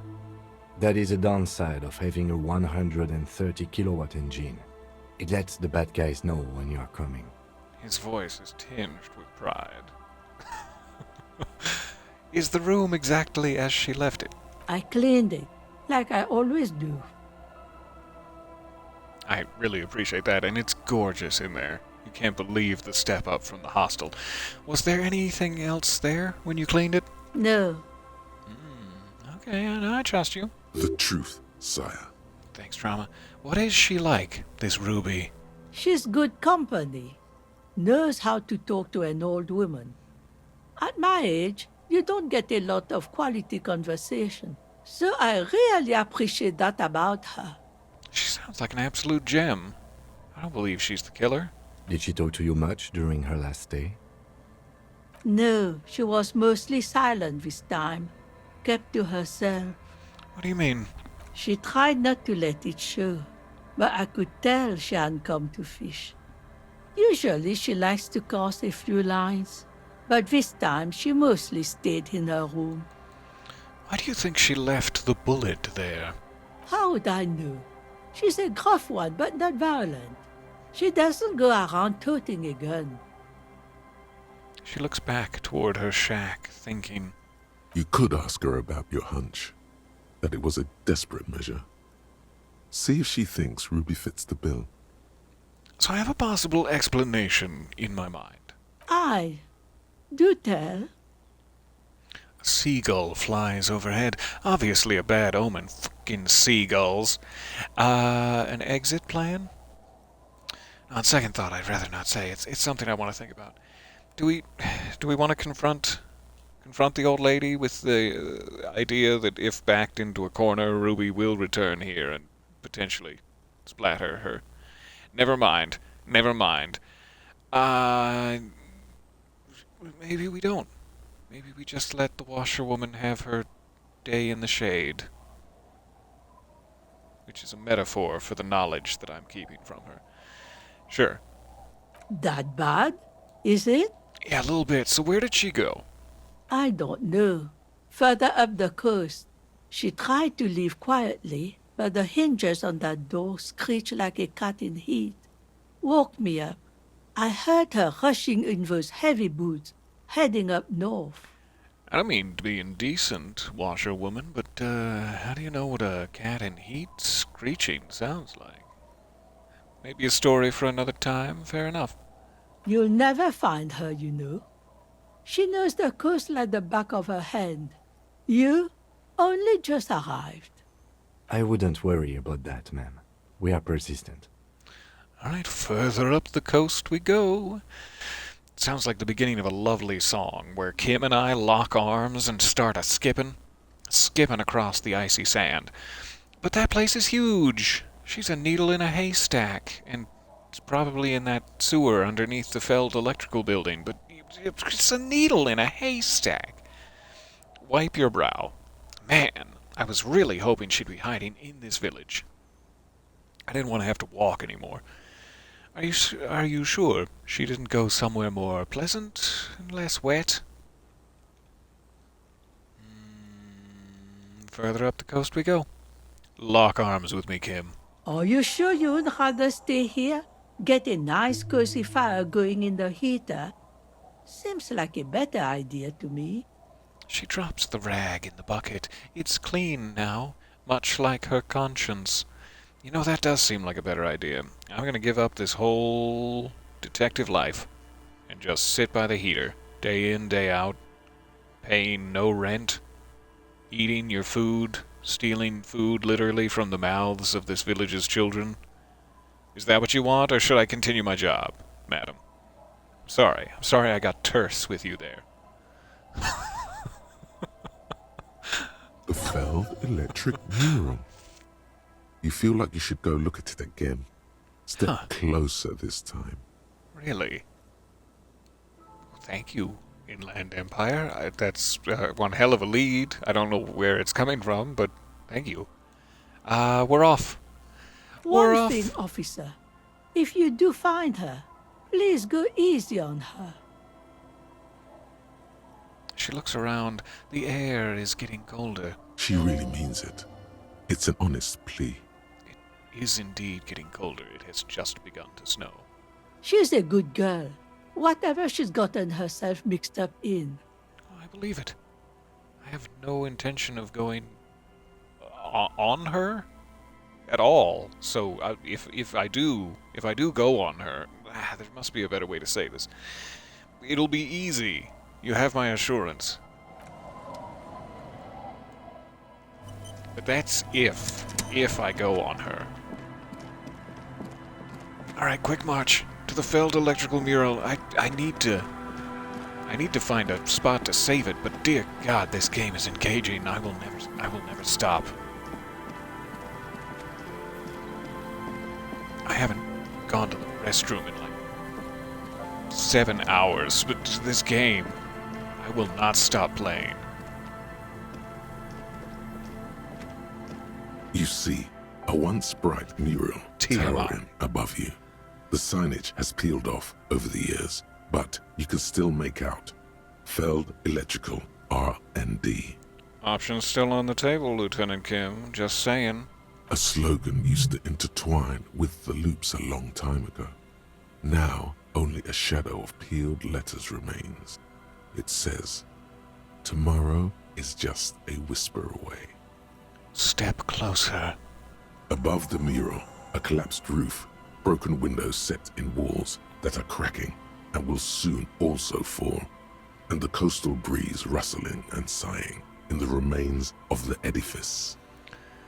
What a beautiful description for an old broken down mural of an old broken down building on the coast of an old broken down town. The descriptions in this game floor me. Feld Electrical. How ironic. All these dark rooms.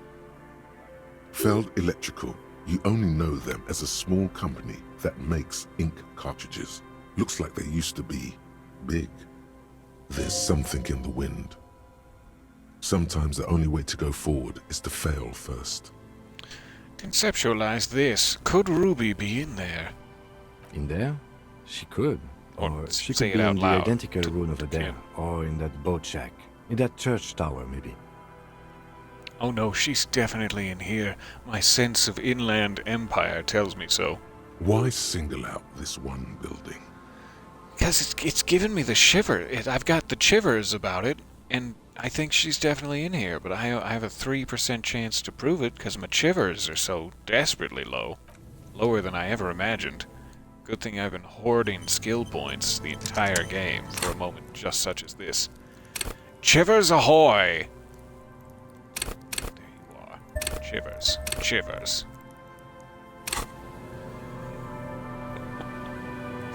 What's wrong with me? Genuinely.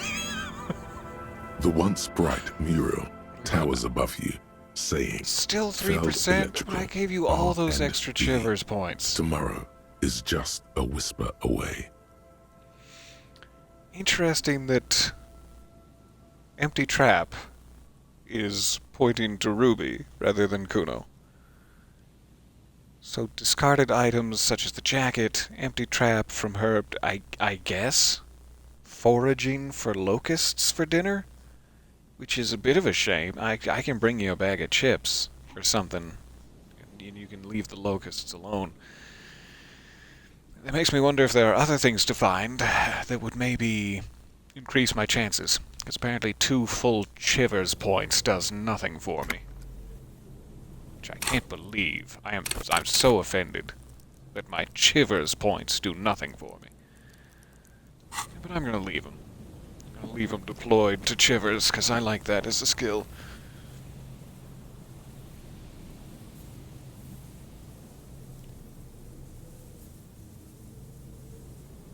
Oh, you guys. You guys and your great comments. You may have fallen asleep. I'm glad. That's what I'm here for. To lull you into a, let's say, false sense of security. But no, it's fine. You don't have anything to worry about. Go ahead and feel secure. It's safe. You can just go, just close your eyes. That's right. Shh. That's right. No one's going to tickle your feet if you leave them out of the covers this eve. You have my guarantee. What the hell? The hell is he talking about? Alright, so maybe we can find some more items around that will increase our 3% chance? Or maybe she's just genuinely not in there, and Inland Empire is lying to me again. Sorry, I had a tickle in my throat. I don't know what that was. I have no reason to doubt Inland Empire. In all genuine fact. What is this? Hey, get up there. Get up on the boards. Get up on the boards like a Shakespearean actor. And trod them. A scattering of bullet holes is spread across the cracked wall, reaching from one corner to the other. Knowing information from Trant about Feld Electrical has increased my chances for this. Walk away. Quick save. How are we looking on visual calculus? That's another one that's like always useful for putting together crime scenes and scenes of my past. Which repetitive of me to say, crime scenes pretty much covers it.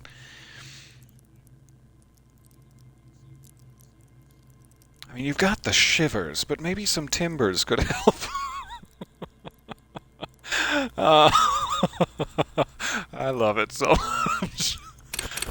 I'm going to visualize my calculus for another 2 points while we're here. See what that gets. A scattering of bullet holes is spread across the cracked 72%, wall. hot damn. Actually increased my chances. I will cement it in the timeline. A scattering of bullet holes is spread across the cracked wall. A row of ghostly shades stand facing the wall. There are many of them.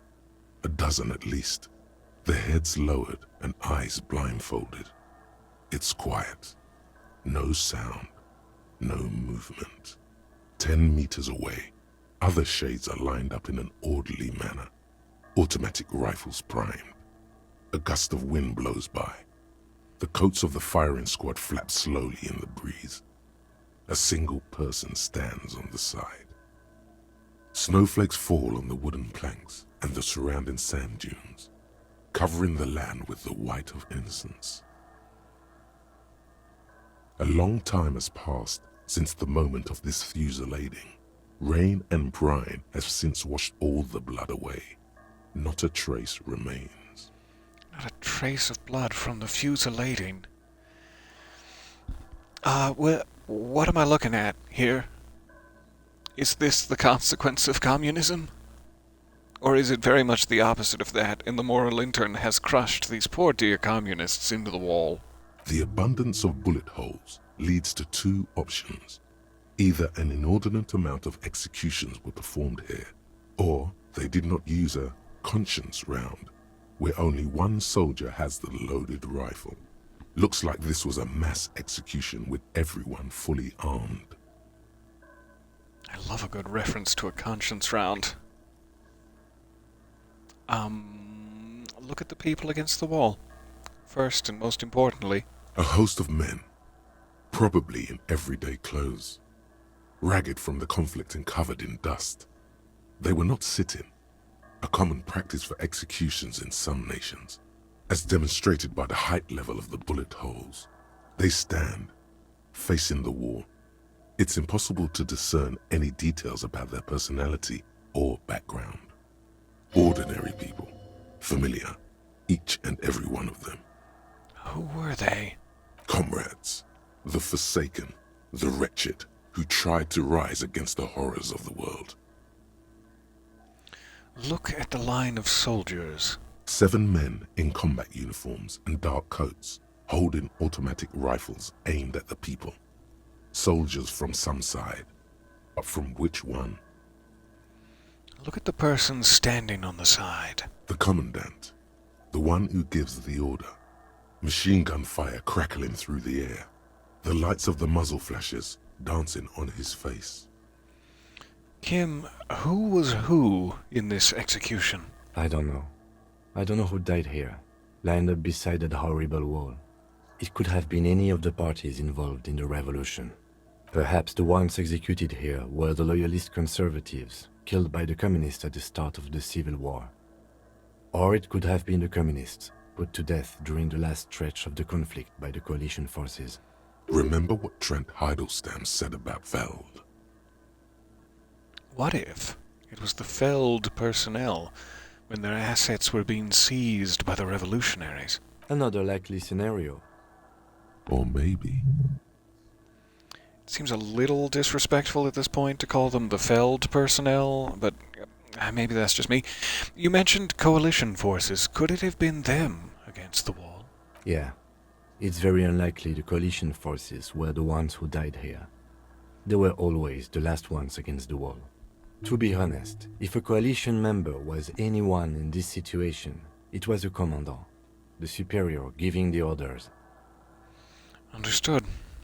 And goodbye visual calculus. A cold sea wind blows away the figures.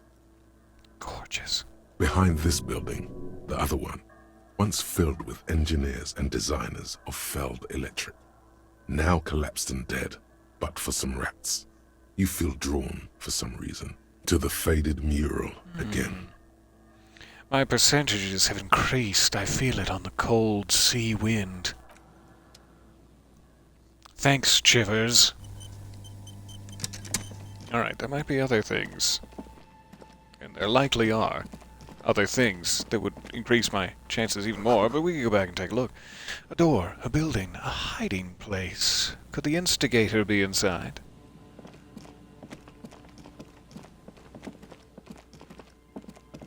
I smell instigator!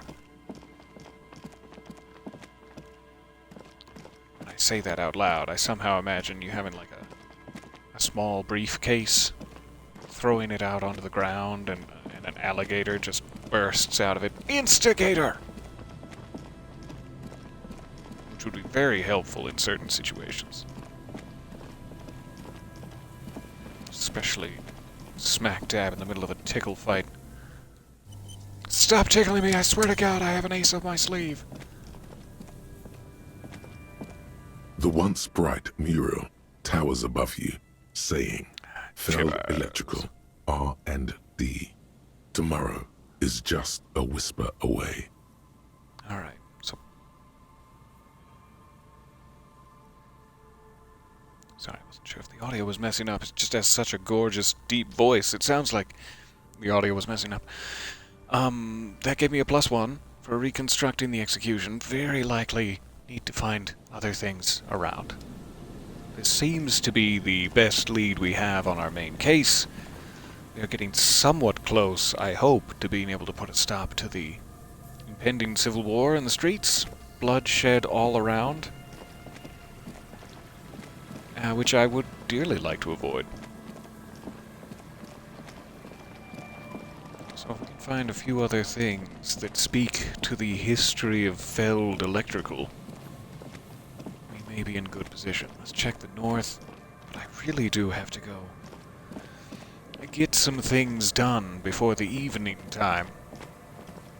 Frankly, nothing in my real life seems as important as this case, and the scientific implications of the Pale, my bromance with Lieutenant Kim.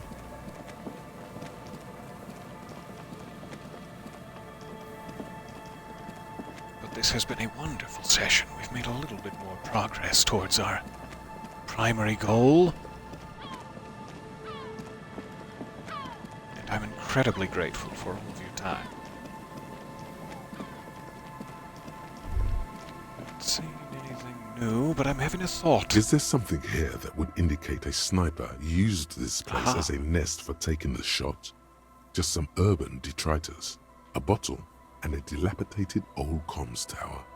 In the distance, you can hear the breakers roar. I don't see it, Lieutenant W. Freighter. I don't see a person take a shot here and hit something there. In the whirling in rags. Maybe the assailant climbed the comms tower and took the chute. Ah, darn it. He took the chute. Right from there. What about the cigarette butts? What about all these butts, Kim?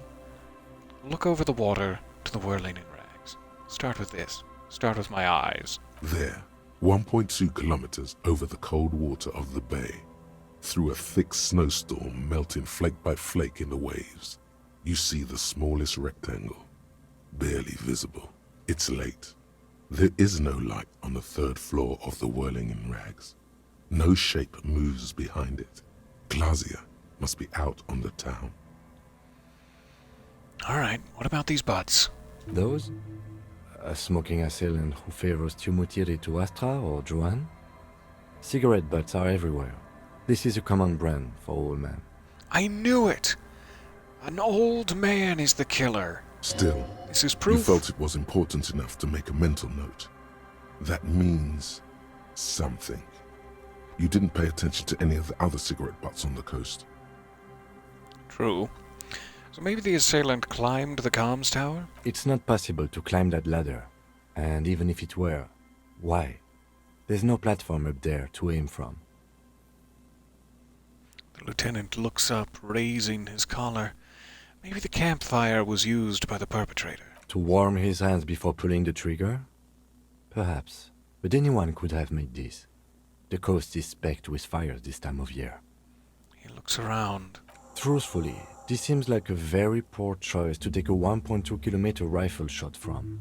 Visibility is awful. There's water vapor everywhere. I think we can rule out Biddable Prime, was it? That's correct. And let's do it. I trust you, Kim. Finish the thought. And perish it. Alright. So seemingly not from the coast here. It is an awful long shot. Figuratively and otherwise.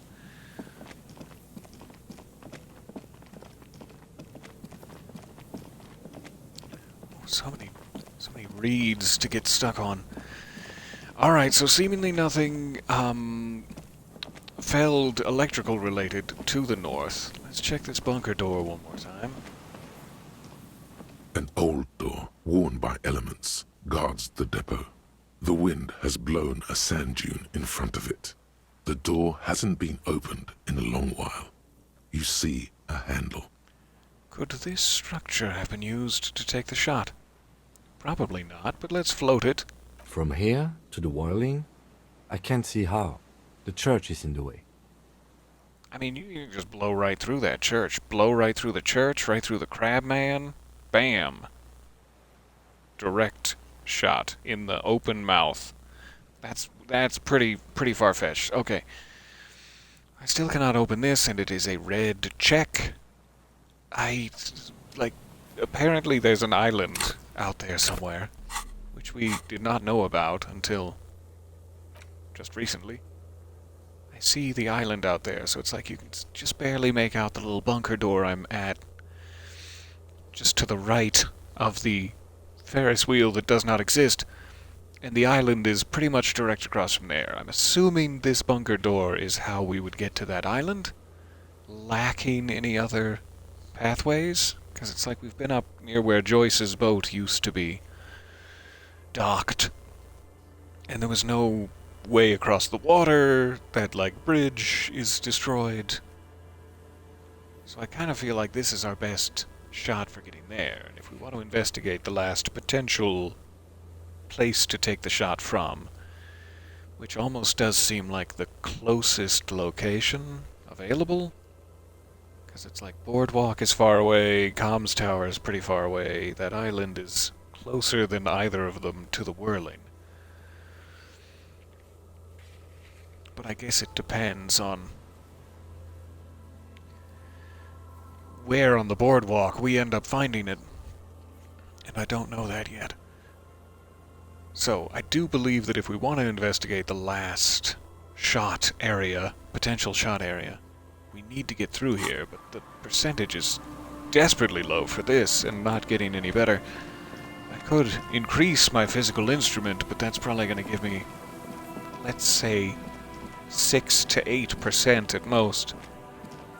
So I'm not sure if that's like a story block, we'll get there eventually, or what. So, we should check the rest of the coast here for felled electrical related items, try to keep increasing our percentage. But perhaps we've had enough delicious progress for the day.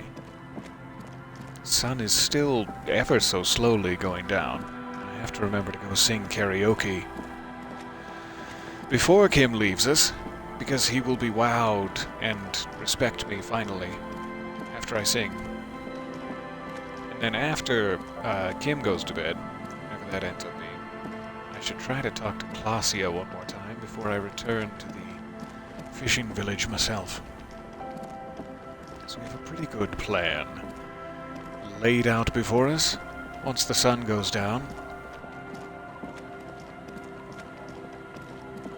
While we're here, let's just finish checking the rest of the coast. And then I promise I will leave. I will leave you alone, I promise. The shot couldn't have come from here. Trees block the way.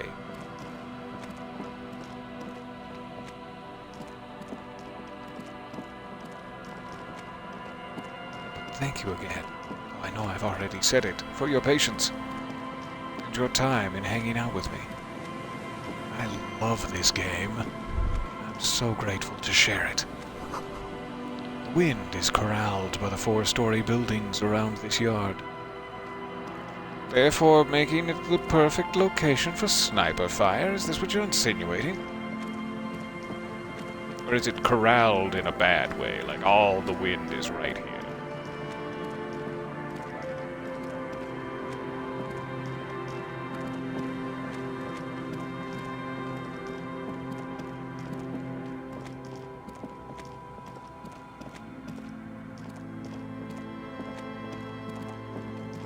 Be about as far south on the coast as we can go. Still no way to get in there. And no way further onto the road, alright. Let's just check up this side of the water line and we'll be done.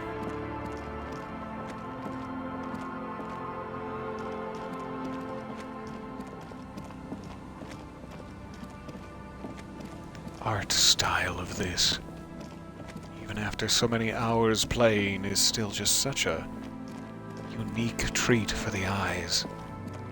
I adore all of the care and love that was put into this. This is it. The scene of the party. The fire pit. Cigarettes and empty bottles all evidence it. Butts everywhere. Hold up, don't you mean the scene of the crime? Yeah, it sure does look like a lot of folks partied here. Maybe just one in my motor carriage. Do you mean scene of the crime? Not as such. I'm talking about what came after the party scene. So I crashed my car and then I just danced and danced around it. Looks like they were here a while, judging from all the bottles. The sunken motor carriage provided them a focal point, like a goose ice sculpture or a chocolate fountain. Hey, Kim, it looks like we've had a couple of partygoers here. Looks like it. Looks like they had a great time laughing here. I can tell they were laughing. It was some kind of theater to them, a circus production by a great clown. 'Tis I am the clown. Was this party against the law? On the ice like this? It was probably a public danger. It looks like they had a great time. Hey, let's keep moving, detective. Okay, sorry. I was just trying to damage my morale by reflecting on the past, but you're right. Somehow, he doesn't want to dwell on it. Were you at the party, Kim? Are you feeling guilty? Are you feeling like a goose ice sculpture that has been drizzled atop by a chocolate fountain? You can tell me. You can tell.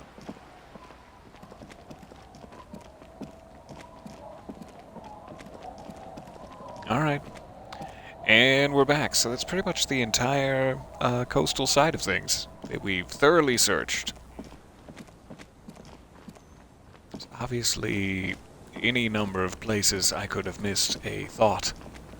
Or a thought will later occur to me. I guess we'll just have to wait for that to happen. Gave it a pretty thorough search. So while I'm in town, where I know we can fast travel from, let me save it here. Another nice manual. And a quick. And, though I was hoping to include our karaoke performance, in this session it did not get dark quick enough, and we've run ourselves right out of time. Thank you for hanging on with me. I hope that the rest of your Sunday evening, or whenever you happen to be watching this, is a massive success. You find something delicious in the warm embrace of someone or some furry creature that loves you dearly. Until then, remember that I love you dearly, and I will see you soonish. Thank you for investigating the case with me. We are closer than ever to delicious answers, and I cannot wait. Bye for a bit.